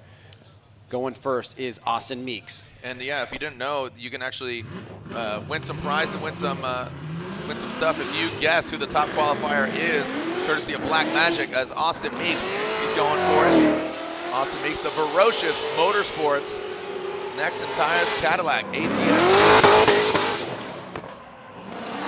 Into that second outer zone. You can see good posture. Really good poise with his Cadillac. Oh, punts it. So again, that is a 2-point deduction. The judges specify the driver's meeting. Ah, Mr. Meeksies. Look at me, look at me. All right, so unfortunately, Meeks, fortunately he has a score. Unfortunately, this is going to be an incomplete. And that score that he does have is an 85, so that's where he's going to be sitting overall in the top 32. We do have some drivers, Jared, that still have an incomplete on their first run, so the pressure will be on for run number 2. But for Meeks here, as you can see, as he exits that second outside zone and just taps that inside clip, right around about here, he's going to be pushing a bit too wide. He gets angled up in the car and is not able to pull off the line, so he pulls out of the drift there. And unfortunately, he will have an incomplete on run number 2, leaving him in 22nd position with an 85. All right, so, yep, that 85 on his first run will be the better of the 2 as Kevin Lawrence, K-Law. All right, so you can see all these, look at that, 95s, 94s, look at that, top 91, top 12. Taguchi with that 86. And then let's take a look as Kevin Lawrence ready to send it. And Kevin Lawrence with an 81 on his first run. Hoffman, Gauthier, and Carney are 3 incompletes. As now Kevin Lawrence trying to better that 81. Ooh, a big kind of halt there. That was really interesting, maybe saving it from going off course. So favored with the kind of a straightening, as now bringing into that final front clip. You see him make a quick correction there, but does knock over that front clip. Well, he was really committed on the first half of that run there, and that may have been the mistake that you called out, Jared. You can see a little bit on under aggressive on the initiation, but mid-high line here, full throttle down coming off the bank, flying right here. Then he gets a little bit held up as he tries to transition into that second outside zone. Now he's trying to get back on it here, leaving that second outside zone. Nice and tight on that second inside clip. Butt of the car right up into that touch and go. Big angle here, and he pulls a little bit out there towards the end to avoid hitting that inside cone. So Kevin Lawrence, an 81 on run number 1, looking to better that on run number 2.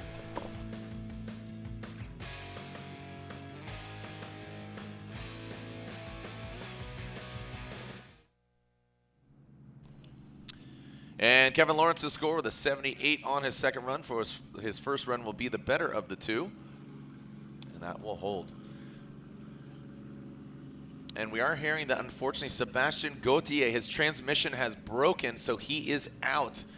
So unfortunate for the Canadian driver. Sebastian Gauthier broke the transmission, if you can recall. So unfortunately, his weekend's done. He's going to be watching from the stands. Kyle Mohan, that's... Yeah, I mean, if according, can't completely guarantee that you're correct, but I'm kidding. Kyle Mohan, here we go. American Ethanol, Nexa Tires, Mazda Tricks, Mazda RX-8. Slamming down into that flat bottom, keeps it smooth. The RX-8 into that second outer zone. Hopping a wheelie there. Ripping and ripping. See how he handles his touch and go. Quick little lift. And brings it across the finish line. Mohan. All right, so. Kyle Mohan here in run number 2. Jared, let's take a look. Gets that initiation. A little bit of wavering there, but locks into this line. A little bit of angle being pulled out as he comes down off the bank. Let's take a look at this inside clip. Flowing here, entering that second outside zone and staying on throttle as he rips through this section of the course. Good angle coming off that second outside zone, swinging around to that second hash mark, and just going up off course there, right towards the latter part of the lower bank. And Kyle Mohan will finish up his run. Let's see where he slots in here on run number 2 overall in the top 32. All right, so as Mohan awaits his score, again, congratulations to him and his wife, their newborn. 82, so an 83 on the first run is the better of the two. So an 83 will hold.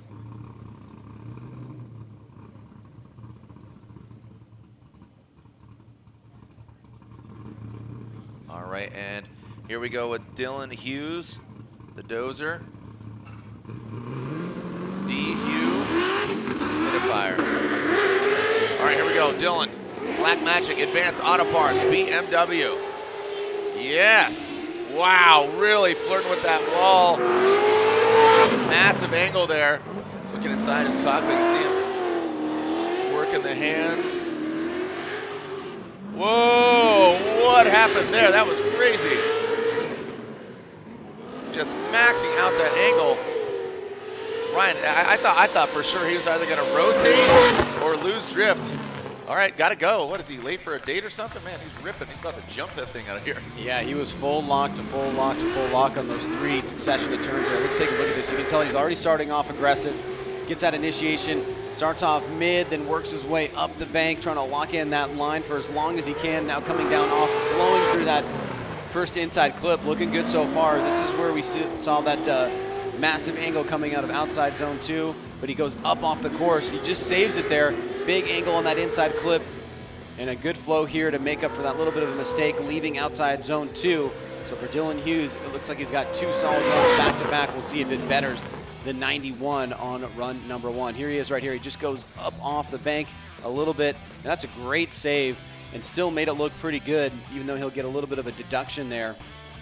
I think this is showing some really high-level skill from him and looking more and more comfortable in that vehicle every single run. For sure, him and Huddy Racing working in the offseason, get that car together. So he gets another 91. So 91 and a 91, but still very good scores for Dylan Hughes. Puts him into number 12 position. So comfortable, getting more familiar with the car with every turn and burn. As Fetty, a.k.a. Federico Sharifo, behind the wheel of Fiorella, is V12 hot rod. That is a Ferrari, the Triple F drifting department. Winding up that Italian exhaust note into the second outer zone. Looked like he was going to get involved with that bank and lift the car up, but he does not. Out to that touch and go, and now see bringing it on into that final front clip. Well done there by Fetty. Well, he definitely has some headroom here for improvement. Has that 78 on run number 1. Let's take a look. Remember, he had that hiccup on initiation. Looks like he improves it a little bit this time, but still like to see him get fully committed to that initiation right up against the wall. Now as he transitions from that inside clip into outside zone number 2, he's getting back on throttle here. Smoke line starting to plume up. Just a little bit up on that lower part of the bank, but nice transition into that second inside clip. And again, just touching the lower part of that bank. But I think he did make some improvements on areas where he had a couple of mistakes before. Here's that initiation. Remember, he had that hiccup. This time he initiated a bit on a straight line and then worked his way up. So he'll definitely get some improvements there. And let's see how he improves overall from run number 1.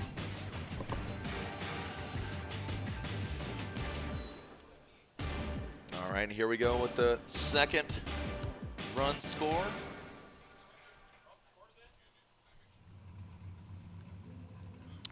83, so he does better it just enough to slide him up a couple spots. So currently sits at 25th qualifying position. Take a look at Fetty's bespoke suit there, dressed to impress. He's got the bow tie, the whole 9.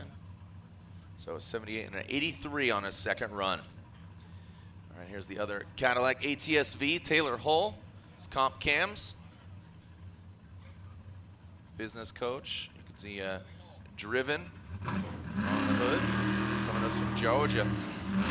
Achilles tires on the corners. Taylor Hull, full pull hole. Initiates, a little hesitant there, and doesn't find himself all the way up the bank. That second outer zone. And now wraps it around that front clip. Lifts into that touch and go and turns the smoke machine back on across the finish line. Taylor Hull. Ryan, what did he have on his first score? An 82 on run number 1, so looking to improve on that. That'll put him right at the low end of the 20s, I think. And as you said, a little bit of a hiccup there on initiation, mid-line, mid-high line on the bank, trying to lock in through this inside clip. Now transitioning into the second outside zone. Good throttle here, nice smoke line as he leaves that section. Nice transition there, good angle, and stays close to right between the second and first hash mark. And then a much better line through that final section of turns into that inside clip by Taylor Hull. Here he is coming off the bank, just right at the edge of that first hash mark. Taking a look on board the drone as we come up from above. Here he is, just right out to the edge of the course there. And great transition on that section. Let's see where Taylor Hull locks in on run number 2. An 84, so he does better it, just a couple points, couple positions up. So an 84 for Taylor Hull. Going back to start, we got Rad Dan Burkett. This next in tires, Radish Toyota Supra. All right, popping his way off the start line. Really making a lot of noise, but not going anywhere off the start line. Kind of an interesting approach. Big angle there from Burkett. And now second outer zone fills all of it. Not only with a bunch of smoke, but the back end of that Supra takes out that front clip. That will be a point deduction in line. Man, a lot of noise kicking out the back end of that Supra there, Ryan. Well, definitely pushing it there was Dan Burkett. He had an 86 on run number 1, so he's looking to better that. Burning out down the front straight, initiates, kind of slow rolls into it, but really moves his way up the bank there, nearly touching the guardrail, coming down on into that inside clip. And you can see he enters into that second outside zone, locks into a pretty good line here, gets right out to the edge of the course. Nice snap back around, but he's a bit tight on that second inside clip, getting the butt of the vehicle locked into that touch and go, and just a little bit of angle adjustment to get around that final inside clip. He had an 86 on run number 1. All right, so you can see win a free JE Pistons. Easy to enter. Vote for your favorite engine from each round of Formula Drift competition. 2 chances to win. Go to jepistons.com/Formula Drift. Cast your vote. Submit your name and email to enter. Again, jepistons.com/Formula Drift. Win a free set of JE Pistons. 1 set will be given away after this round, another set after Irwindale, the House of Drift. As Burkett's score comes in, 86 and an 86. So a lot of these guys mimicking their first scores already out of the gate, but sit comfortably in 19th position. So this is do or die for Kaufman. Kaufman needs a score in order to see head-to-head competition. According to what Ryan said, 32 cars entered. Right now, our number 1 qualifier, who right now is Justin Pollock, and it's going to be hard to beat, but Kaufman had a mistake right here at his last run, but now looks like he's putting it together in his Achilles tires. 959 S13 coming to us from Medford, Oregon. Now, touch and go, brings it into that final front clip. Sweet, Kaufman's in. We will be seeing Matt Kaufman in head-to-head. Yeah, not only does he not buckle under the pressure here, he really excels, and he takes some pretty high risks here, nice and high up on the bank from the beginning. Comes off a little bit early there, but a strong run here from Matt Kaufman. We'll see where this locks him in overall. Remember, he will have that incomplete on run number 1. That means that if he has a tie on this second run, he will lose that tie because the tiebreaker would be the second score. So whatever score he gets here on run number 1 is where he will slot into the overall positioning of the top 32. But he was able to get out of that incomplete situation, which is the most important part. And overall, looking pretty solid here is Matt Kaufman. All right, let's see where Kaufman lands. A very exciting, kind of, nerve-wracking. He said didn't buckle under the pressure. There's another driver that does, and look at that, a 90. So a very significant jump from 0 to a 90. Well done, Matt Kaufman gets into the show. The other driver that has an incomplete, the only remaining driver that has an incomplete run is that of Dean Carnage Carney. In between runs, this is what happened. He says, I messed up. So here we go. Jeff Jones, definitely not wanting to mess up. He actually taps the wall, but continues on in this dock. 370Z on Nexit tires, all the way out. Transitions past that front clip. Jeff Jones working for it and brings it around. Ryan, he's the first to tap the wall actually, but does not fight him. That's nice. Yeah, he really pulled out of that really well. That could have been bad, and you can just really see the skill and overall level to maintain the commitment and comprehension of what was going on in the vehicle. So he'll have a little bit of a mistake for the reduction in angle, but I love Jeff Jones. His attitude, his relentlessness, pushing through this run here. Great job wrapping around that second inside clip. He has an 86 on run number 1, so he's looking to back that up as close to that number as he can, because we do have a few drivers with scores in that ballpark. It'd be great to have another high score as the tiebreaker. So let's see how Jeff Jones here performs in the judges' minds in run number 2.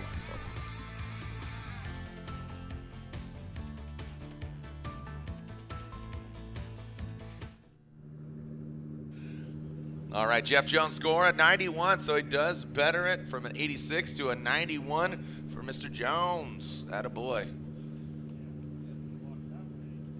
And now Kazuya Taguchi, up garage, Achilles tire, S15. Running the GTR engine under the hood, or half of the hood, because cut it out, you can obviously see the engine. And initiation, quickly and high on the bank. The Sylvia S15, the driver from Japan, Kazuya, now into that water zone. Looks very calm in the cockpit of this vehicle, and again, just really great to see him behind the wheel of that he can drive and look really good in. Taguchi, he really struggled with that GTR, and now just it seems that he's found his home. Well, given what we saw from Jones, and I love that flick, great rate to angle there, snaps into it, but he pulls off of the zone a little bit early, but still, nonetheless, he's got an 86 on run number 1. I have to imagine that this is going to be an improvement. It's just a matter of how high it's going to go. Locks into this line here, stays right at the edge of the course. Good flow back around, tight on that inside clip without tapping that cone. And well executed from the touch and go to that final inside clip. So I think this is going to be an improvement on his run number 1. Just going to be about where the judges think it lands in overall. And love the fluidity there. Great job, good commitment overall, and definitely some areas where he took some mistakes in the last run and improved on them. All right, Kazuya Taguchi with a 90, a 9-0 for Kazuya Taguchi, slides him into 16th position. That up garage Achilles tire S15. Next up, another exciting driver to watch, Ryan Littoral. Power stop brakes, Works, Nissan 350Z. NRG Innovations, steering wheel in his hand, he taps the wall. Some of these Z's, Jeff Jones and Littoral, both tapping the wall, but staying in it as Littoral. Brings it out of that second outer zone. Oh man, she wouldn't have punted that clip. Has to make a correction there. You can see he had to make a little correction there in order to make it around that final front clip. Well, he was just outside the 90s on run number 1, and he started off very aggressive there, right up alongside the bank. Looks like he actually may have tapped it there. But Jared, as he gets from this second outside zone, trying to set up the line, watch here as he transitions. He's going to center punch this inside clip, so he's going to lose a couple points there. And then he snaps it back around, but the momentum isn't carrying him far enough with the angle that he has, and he has to make an adjustment to get around that final inside clip. So as we said, he's got that 88 on run number 1. He backs it up here with some really strong elements early on in the run, but a few mistakes there towards the end, not able to pull it all the way home after starting off pretty strong here. So we'll see how Ryan Littoral locks in his second run here with the judges. All right, Ryan Littoral and the fans waiting for a score. And goes from an 88 to an 81, so he does not better it. As Littoral, his first score is the better of the two. So right now in 19th position. And here is Travis Reeder in that Napoleon Motorsports Nitto tires, all-electric Camaro, making history, entering competition in Atlanta. So I'm just gonna lay out here again. I think it's just so cool and innovative, but to just hear the squealing of the tires and not hearing the engine sound is definitely eerie, but so cool. As Reeder brings it around that front clip. Ooh, just barely glances it. And into that final front clip. Looked a lot more composed. Round of applause for Travis Reeder. I thought Lantain was going to do the mime act. Mime drift. So a 72 on run number 1. Jared looking to better that. I think he probably will. By how much? That'll be the question that the judges will be answering here. He was on a midline on the bank, but he did make some improvements in these areas where he looked like a bit unsettled in the car. This time around, he looks a lot smoother, just nicking that inside clip, but getting through it here. And you can see a lot less movement in the front wheels, a lot less adjustments being made. So he looked a lot better here, from my mind, in run number 2. And I think that will show in the overall score. Here he is on that second outside zone. Watch as he gets out to right to the edge of the course and then transitions here, tight on that inside clip. And then pretty smooth here through this final section and that inside clip. So Travis Reeder in the electric vehicle and jumps up. Oh, there you go. Travis Reeder jumps up to an 81. Still with a good score of 81. He is in 30th position. And again, I believe, as you said, 32 drivers entered, with Sebastian Gauthier going out. That means that our number 1 qualifier, JTP, will have a bye run. So as Dirk Stratton Chevrolet Lingenfelter Corvette comes down to that second outer zone. He had an 83 on his first run. Man, picking out a lot of smoke out of this vet. The drift vet into about the first hash mark. But I gotta say, he looks very confident in the Corvette right now. Looks really good. As you mentioned, an 83 for Stratton here. A little bit of a tiny hiccup on initiation, mid-high line on the bank, coming down off. A little bit of an adjustment there, trying to lock in, trying to better that 83. And as he leaves this second outside zone, good flick back around on that rotation, that transition. Staying on throttle here, locking in that angle and blowing through the finish line to finish things off here in qualifying. Here's a shot on board with the drone. You can see Stratton himself pretty settled in the vehicle, and it looks like the exterior also mimicking that. Let's see what the judges think about run number 2. And there's an 86 on his second run. He does better his first run, which puts him into 23rd qualifying position. And next up, Jonathan Castro. Jardot Metal Dom, Toyota Racing Toyota 86. Sending Castro. Thanks, Pat. Let's see how aggressive Castro gets. Finds that angle and holds to it, even throwing some more angle at it. Whoa, backs it up.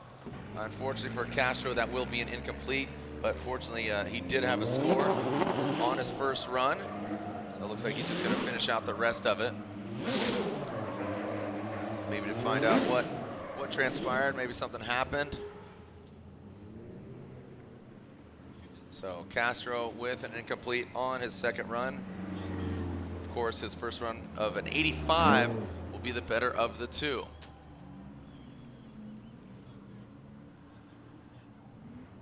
Holding it down for DR.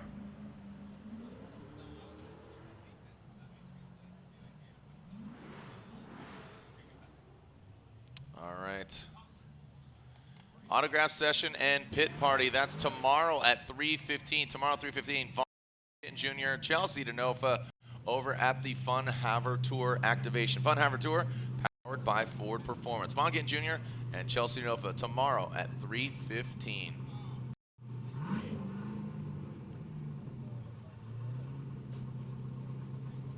All right, Alex Hilbrun. See that supercharger sticking out of the hood. V8 strapped underneath it. As Hilbrun and Nitto tires, BMW. A lot of black smoke dumping out underneath the vehicle as Hilbrun now is going to kick out some white smoke. Whoa, no! Hilbrun hard into the wall. Of course, that's an incomplete, but man, I mean, he had a great first run. Oh, so unfortunate. All right, so man, what a bummer, Ryan. Let's take a look at it again. Well, we see this at least a couple times every year, just pushing a little bit too hard and getting that back bumper right up into the guardrail, sucking up the front. You can see that the left front is broken. Let's take a look at it from another angle here. He's going to tap right about there, and then that forces the front into the wall. And you can see damage sustained to the vehicle.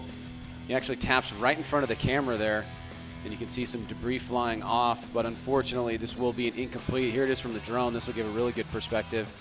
Oh, you can see he was actually understeering. So unfortunately for Hilbrun, that will be an incomplete. Hopefully the damage is not too much, but we've seen what these guys can do with these vehicles quickly, and especially if they have some time overnight, be able to get it right back and ready for practice tomorrow. So we will have to get him off course, and then we will move on to the next driver. So round of applause for Alex Hilbrun as he heads off course here. We'll take a quick commercial break, get Alex off, and come right back here to finish up qualifying.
All right, we're back here at the Advanced Auto Parts Gauntlet presented by Black Magic. Now, Jared, we've been talking about this, and so has everybody online. Justin Pollock's 100-point run. Here it is again. So you take a look, and that is where one big point of difference, that huge initiation, locking into it with massive angle, and then Ryan Lantain commented on this section right here. Huge angle that he holds and stays in it. And we were looking at the front wheels, and on the replay, he actually really made no adjustments there. And then again, perfect on that inside clip. And as we watch these runs a second time around and we get to see it, you can tell just how big the point of difference was for Justin to get up on that. No mistakes, and really just well executed overall. Yeah, just so styling, and that's what Justin Pollock's always prided himself at doing. You know, when he campaigned a Mazda FC back in the day, you know, he's just always kind of had that big flick kind of J style to his program, and you know, judging doesn't favor that kind of big backy entry and that style, but you could see in the transition that's where Justin Pollock really shined, and that was that X factor that just takes it over the top and really solidifies his deserving of a perfect score. Well, the thing is it's just so hard to pull off because of the momentum can slow because of the degree of angle. Right. And when you're trying to put together, you know, a good lead run that's going to allow the chase run to have an opportunity, that's one of the reasons that the judges look at that if you slow down. But Justin was able to maintain the momentum there. He still had the quick snaps. He locked it in. And I'd love to see what he does on run number 2. But, Jared, up next right now is Dean Carney, who has definitely got the pressure on after an incomplete in run number 1. Yeah, he's got to do this right now. He is the only driver that does not have a score, an incomplete. So as Dean Carney, Oracle Lighting, Achilles Tire, Dodge Viper comes out swinging. This is how it started for him. Remember, it was up until that very last point and that clipping point. So Dean Carnage Carney, I said, what happened on the first run? He says, I just completely messed up. Nothing broke. Everything's fine. And transitions into the front clip. One more clip. That's where he flubbed it last time. But looks like he is going to cross the finish line. So we will be seeing the Dodge Viper and the Irish driver, Dean Carnage Carney, in the big show tomorrow. Yep, no question. He will be in competition. Now it is really about his score on the second run. We saw that from Matt Kaufman. I believe Kaufman locked in at 91. Was that right? 90? Yeah. Something along those lines. He had a pretty good score on his second run, so he'll be right up there in qualifying. But let's take a look here at Dean Carney as he finishes up this last section of the course. Quick snaps back around. Good job on the transition there. And it is now in the judges' hands to give him a score. Here he is coming down off the bank, tight on that inside clip. Gets into that second outside zone. You can see he's right on that white line. And he follows it pretty much all the way around. And then a quick snap to that second inside clip, out to the touch and go. And then reeling it through the final section. And that last inside clip is Dean Carnage Carney. All right, the Permatex qualifying here, round 4, and an 87 for Dean Carney with a puts him into 22nd position. Next up, Ken Gucci. Ready Performance, Toyota Racing Toyota 86 on Achilles tires. I think Ken's been on almost every single tire brand just in the history of FD, and this year switching over to Achilles. And definitely liking him. Would like to see how he's going to handle this. What was the score on his first run there, Ryan? So as you take a look at that leaderboard, so yeah, Sebastian Gauthier, the only driver without a score. Here it goes. Ken Gucci for his second qualifying run. Gucci initiating really high on that wall. Man, very smooth on that transition. Not like it didn't even look like the car got disrupted at all. That front right wheel locking up here. So lifting that tire up into the touch and go. You see some corrections there. The wheel's moving around. And now brings it on through. Well, the fans here appreciating that run. You can see he snaps it the opposite direction, then gets right up on the wall there. Ken Gucci riding it all the way around. Comes off the bank right around the right time through that inside clip. Smooth transition to that second outside zone. Locks into a good line here. I think he maybe comes off a tiny bit early, but he's still able to wrap back around to that second inside clip and then gets the butt of the car right to that touch and go. And then full acceleration, huge plume of smoke through the finish line. Here's that initiation again, and you can see he really was focusing on that line. He got up there nice and high. He stayed up there, and he had that great line coming down off the bank. Here he is on the drones through that second inside clip. He was just right at that first hash mark. And I think the judges are going to reward him here on run number 2. We'll see where that slots him in overall. 93, so a considerable jump up, puts him into 9th position, so an 88 to now a 93 on his second run. You can see a couple points left out there on track, line, angle, and style. And now the second run of Pat Gooden. He had a great first run. What's going on over here, Ma? And as Gooden on the line, ready to line up some Achilles tires. As Gooden had an 88 on his first run. Now here in the second run. Very smooth all the way through. Quick little lift, and that is a decel area. Puts the back end into that outside zone, transitions on that front clip. Another little lift there. And then just zeroes in on that final run. Man, sounds like the 4th of July. Well, it looks like drivers are having quite a bit of comfort here on this second run, trying to better those first scores, those first run scores, and Pat Gooden looks like he may do that here. Very aggressive on the initiation. He caught the initiation really quick, got back on throttle, was able to maintain a good line on the bank, and then wrap through this second outside zone. Great transition on that second inside clip, and right out to that touch and go, and a smooth line just right between that second and first hash mark as Pat Gooden finishes things up. All right, so Pat Gooden awaiting his second score. His score on his second run, I should say.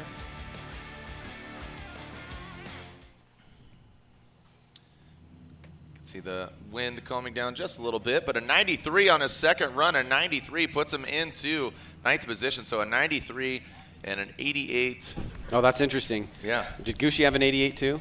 I think so. So that's a double tie. So that's Yeah. going to go to the style score for the split.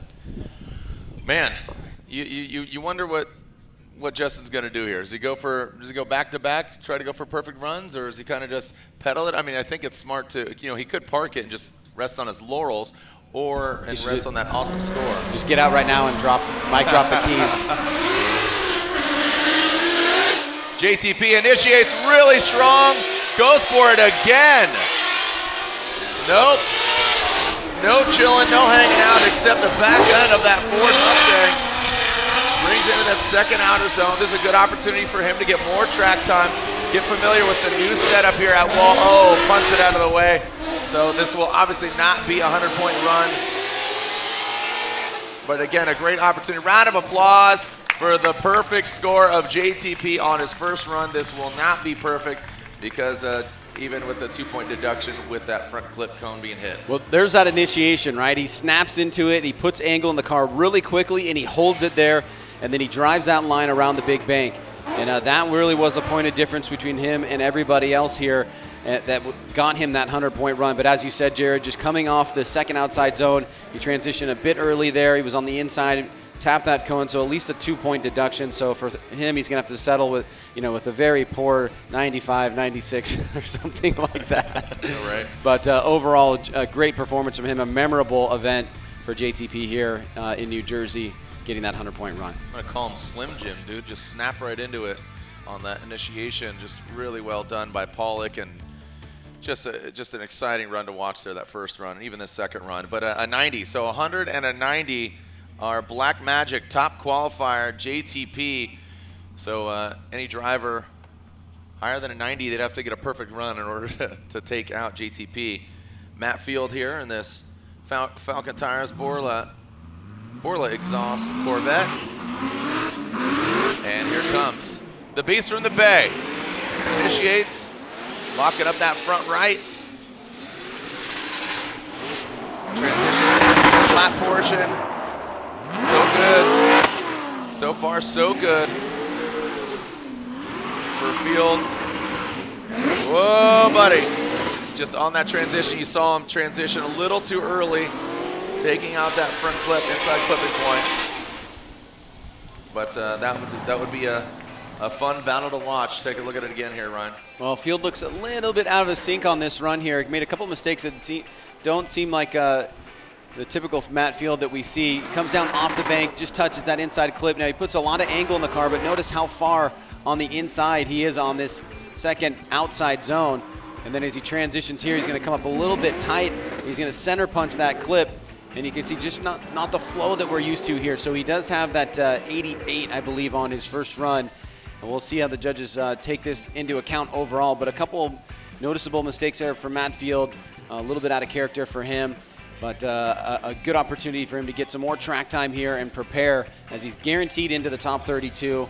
And really now it's just going to be about who's he going to go up against in the top 32 based on the positioning of these two runs. All right, Matt Field as Dai Yoshihara on the start line. Another Falcon Tire vehicle, and Field with an 82 on his second run, so an 89 will be the better of the two. His first run, currently in 20th position. Dai Yoshihara, turn 14, Falcon Tires, Ineos Oil Subaru BRZ. Dai Yoshihara doing some more racing this year, actually doing the Pikes Peak International Hill Climb. Here we go. Yoshihara goes in, locked and loaded. Full lock, ready to rock. Transitions now into that outer zone. Very smooth approach there from Yoshihara. Big angle there around the inside clip. And now on that final front clip is Yoshihara. Well, he's already in your top 5 with a 95. Now looking to see if he can put a couple more points on the board here as Daijiro Yoshihara continues his smooth sailing, that great driving, the fluidity really coming down off the bank into that inside clip. Great transition here. You can see he gets back on the throttle after that decel area, and he stays fully locked there on the completion of that second outside zone. Big angle through that second inside clip. And again, more angle here as he wraps it around that final inside clip, finishing up here run number 2 for Daijiro Yoshihara. All right, and there it is, Dai Yoshihara with a 98 on his second run. Puts him into number 2 qualifying position, so a 98 and a 95 on his first run. So that's a great job there from Yoshihara.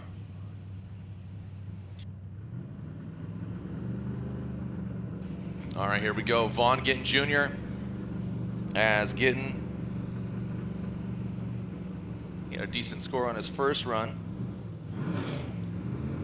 How's he going to top it with his Monster Energy Nitto Tire Ford Performance Mustang RTR Spec 5D, the fun haver? All right, looks like Vaughn is holding for smoke, so if everybody can blow as hard as they can, get the smoke out of here. Johnny FPV circling around like a swarm of bees up there. Johnny be droning. All right, looks like clear to send. Here we go. Vaughn Gittin Jr. on his second run. Slow approach, but then just hammers down that front right wheel. Man, ripping through those Nitto tires. Into that outer zone once again. See how he handles this touch and go. He had a 94 on his first run. Can he better it? Vaughn Gittin Jr. with an absolutely stellar run. These Mustangs really figuring out, again, a 94 in his first run. Ryan, do you think that was better? Well, let's take a look here. A very aggressive initiation. He gets nice and high on the bank. He drives it all the way to completion on that zone, leaves the zone, hits that inside clip. A tiny little hiccup there as he transitions from the inside clip to outside zone 2. Let's take a look as he exits the outside zone. Great job there. Wraps it around. Perfect job there. And a little bit up on course, but very, very small mistake there for Vaughn Gittin Jr. 2 good runs back to back as we go on board here as he slots into that second outside zone. Notice the left rear wheel. He's just right in the seam. And then that transition is super close to that inside clip. 94 looking to better that here on run number 2 for Von Gittin Jr. All right, the professional fun haver, Von Gittin Jr. I know he's doing double duty, I believe. Next weekend he's got an Ultra 4 race. He's up for a championship in the Ultra 4 championship. So a lot of these drivers, diverse drivers. So 94 matched with a 94. So does not better it, but holds that 8th position right now. But plenty of drivers to rip through still, as Michael Essa, the Essa Autosports Achilles tire BMW.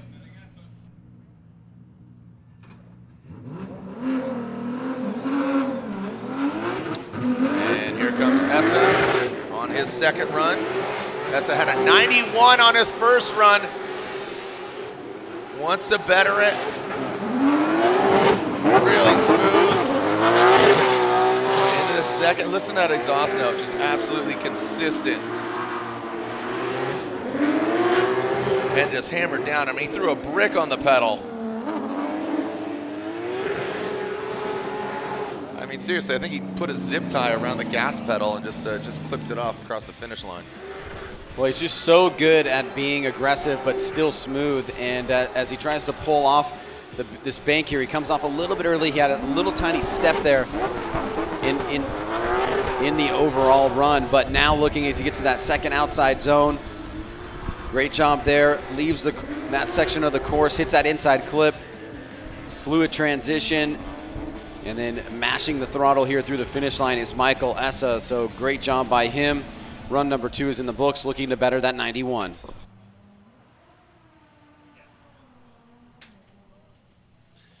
All right, as Essa awaits the score, look at how much smoke is here, Ryan. Again, when that sun hits it. So he had a 91 on his first run, and a 93 on his second run. A 93 puts him into 9th position, so a 91 and now a 93 on his second run. All right, smoke filling up Wall Stadium Speedway here as Ryan Turk on the start line. Ryan Turk has a 95. He's currently sitting in 6th, tied for 6th, I should say. So a 95 holds him there. You can see the Permatex Pro qualifying leaderboard. Justin Paul got that 100.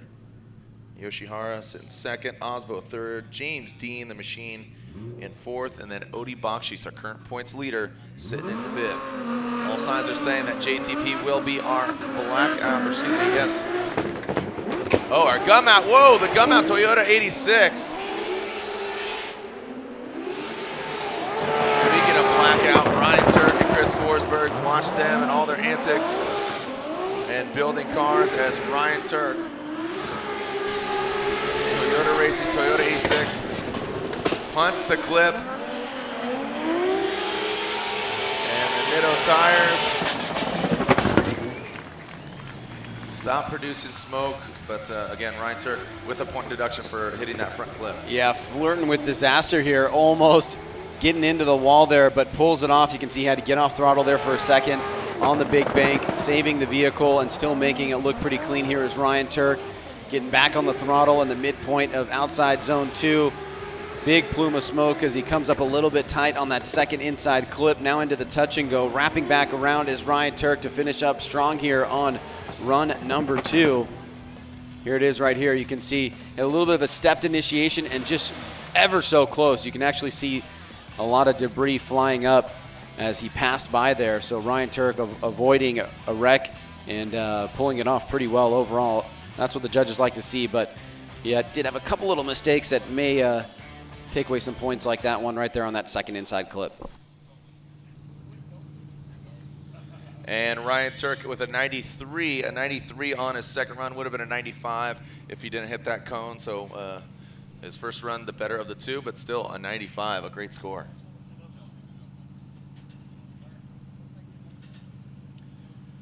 All right, as Chelsea Denofa on the start line, BC Racing, Nitto Tire, Ford Performance Mustang RTR Spec 5D, leaves the start line.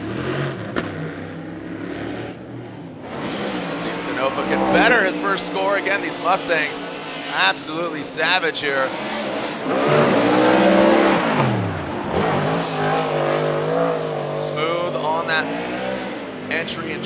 transition.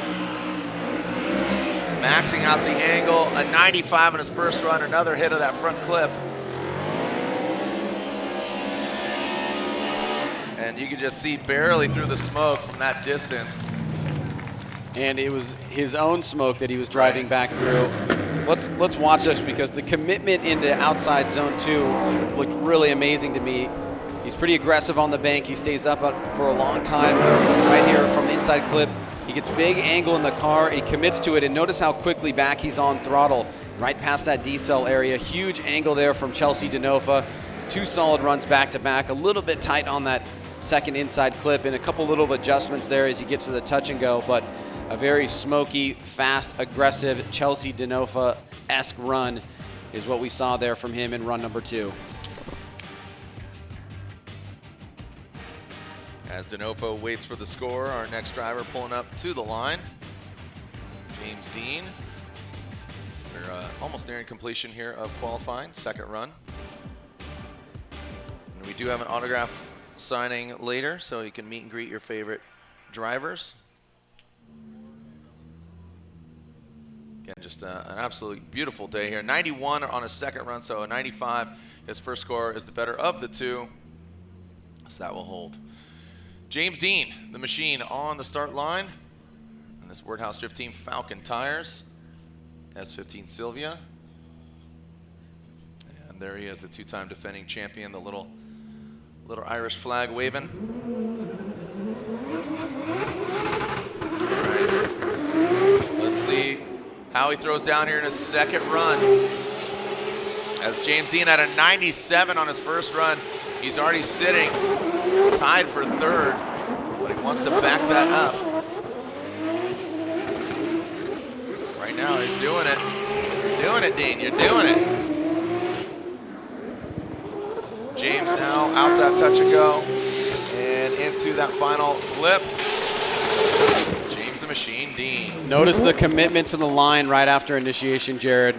It's not as snappy as Justin Pollock's, but look how early he's committed to that line. He's right up there in the tire with the tire particulate up there against the wall and the railing, and he is not phased.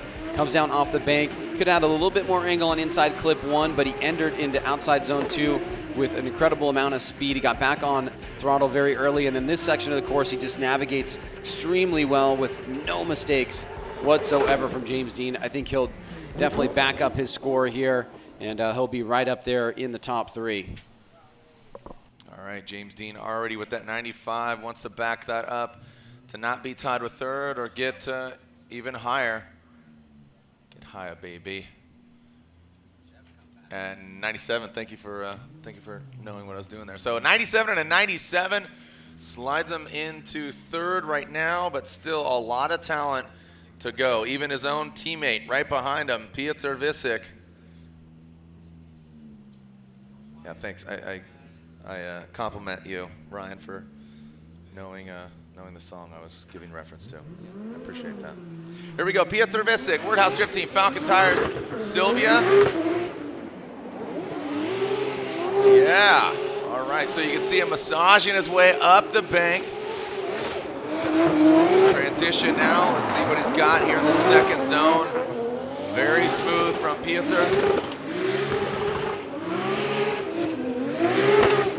Oh man, he just wrapped it right around that pole. Yes, sir, the Candyman sprinkling sugar all over the track. Well, fans here on site really appreciating that. Let's take a look at this. He's also committed to it. He got in maybe a little bit touch later than James, but maybe a little bit more aggressive of a flick is Peter Visek. And now getting into that second outside zone. He's back on throttle just past the beginning section of that zone where the cone is. Wraps through it very tight on that second inside clip. Makes that adjustment and gets right there on a smooth line, and also driving through his own smoke line coming through the finish line is Peter Visek here in run number 2.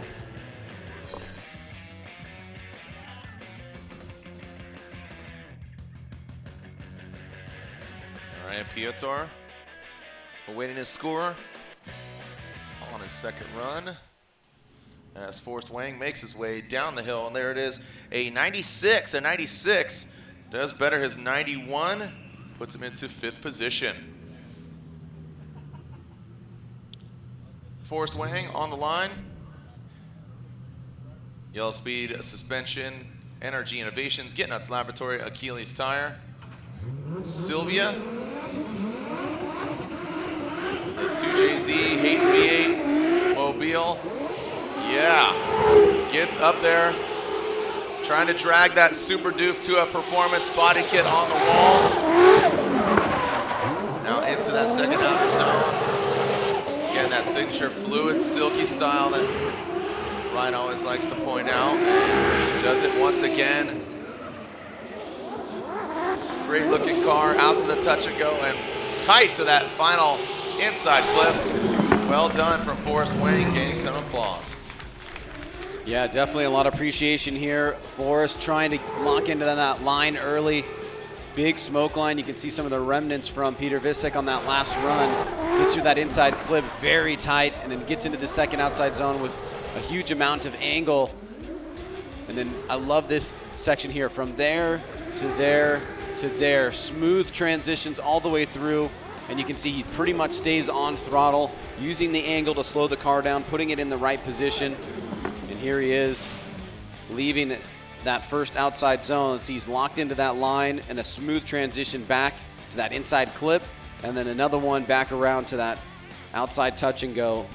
And then eyeing up this final turn here, and that last inside clip is Forrest Wang. Well executed across the board from Forrest Wang.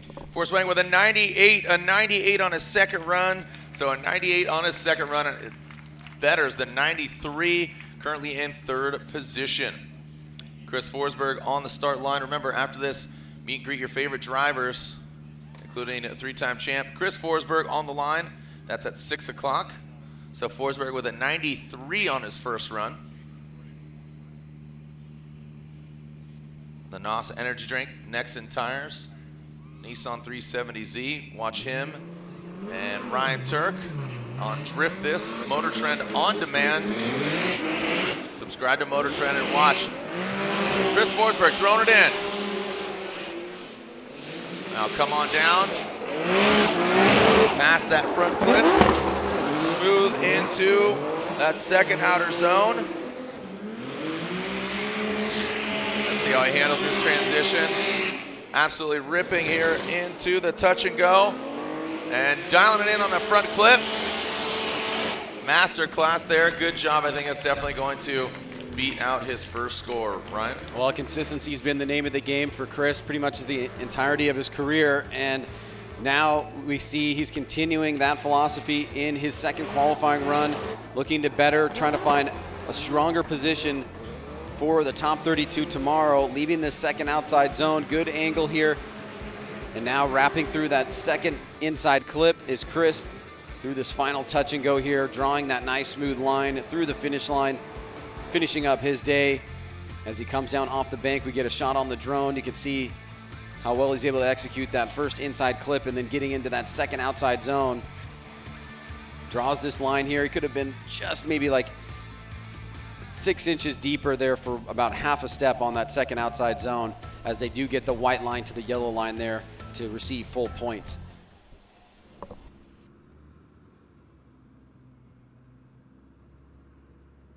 And there is Forsberg's score, 95, so he does better it just barely, but a 95, so moves him up to 8th position. 2 more drivers left. Frederick Osbo, 2nd overall last year. The fate was in his hands. Vaughn Gittin Jr. and him, the final battle of Irwindale. It all culminates once again here in October. Where's Osbo gonna land? Right now, he needs to stick it to the wall, that Rockstar energy drink. Nexen tire, Toyota Racing, Toyota Corolla hatchback. Good transition. Motegi Racing wheels go round. Little correction there, you can see the bright blue hoops. Aggressive transition there. Look how quickly he just throws it back into that touch and go and zeroes in on that final inside clip. Well, a 98 would put him into second place because he got that 97. That would break the tie between the other two competitors. Osbo very high on the bank. He snapped that initiation. He drew a really solid line there, and he stayed committed to it. Now getting into that second outside zone.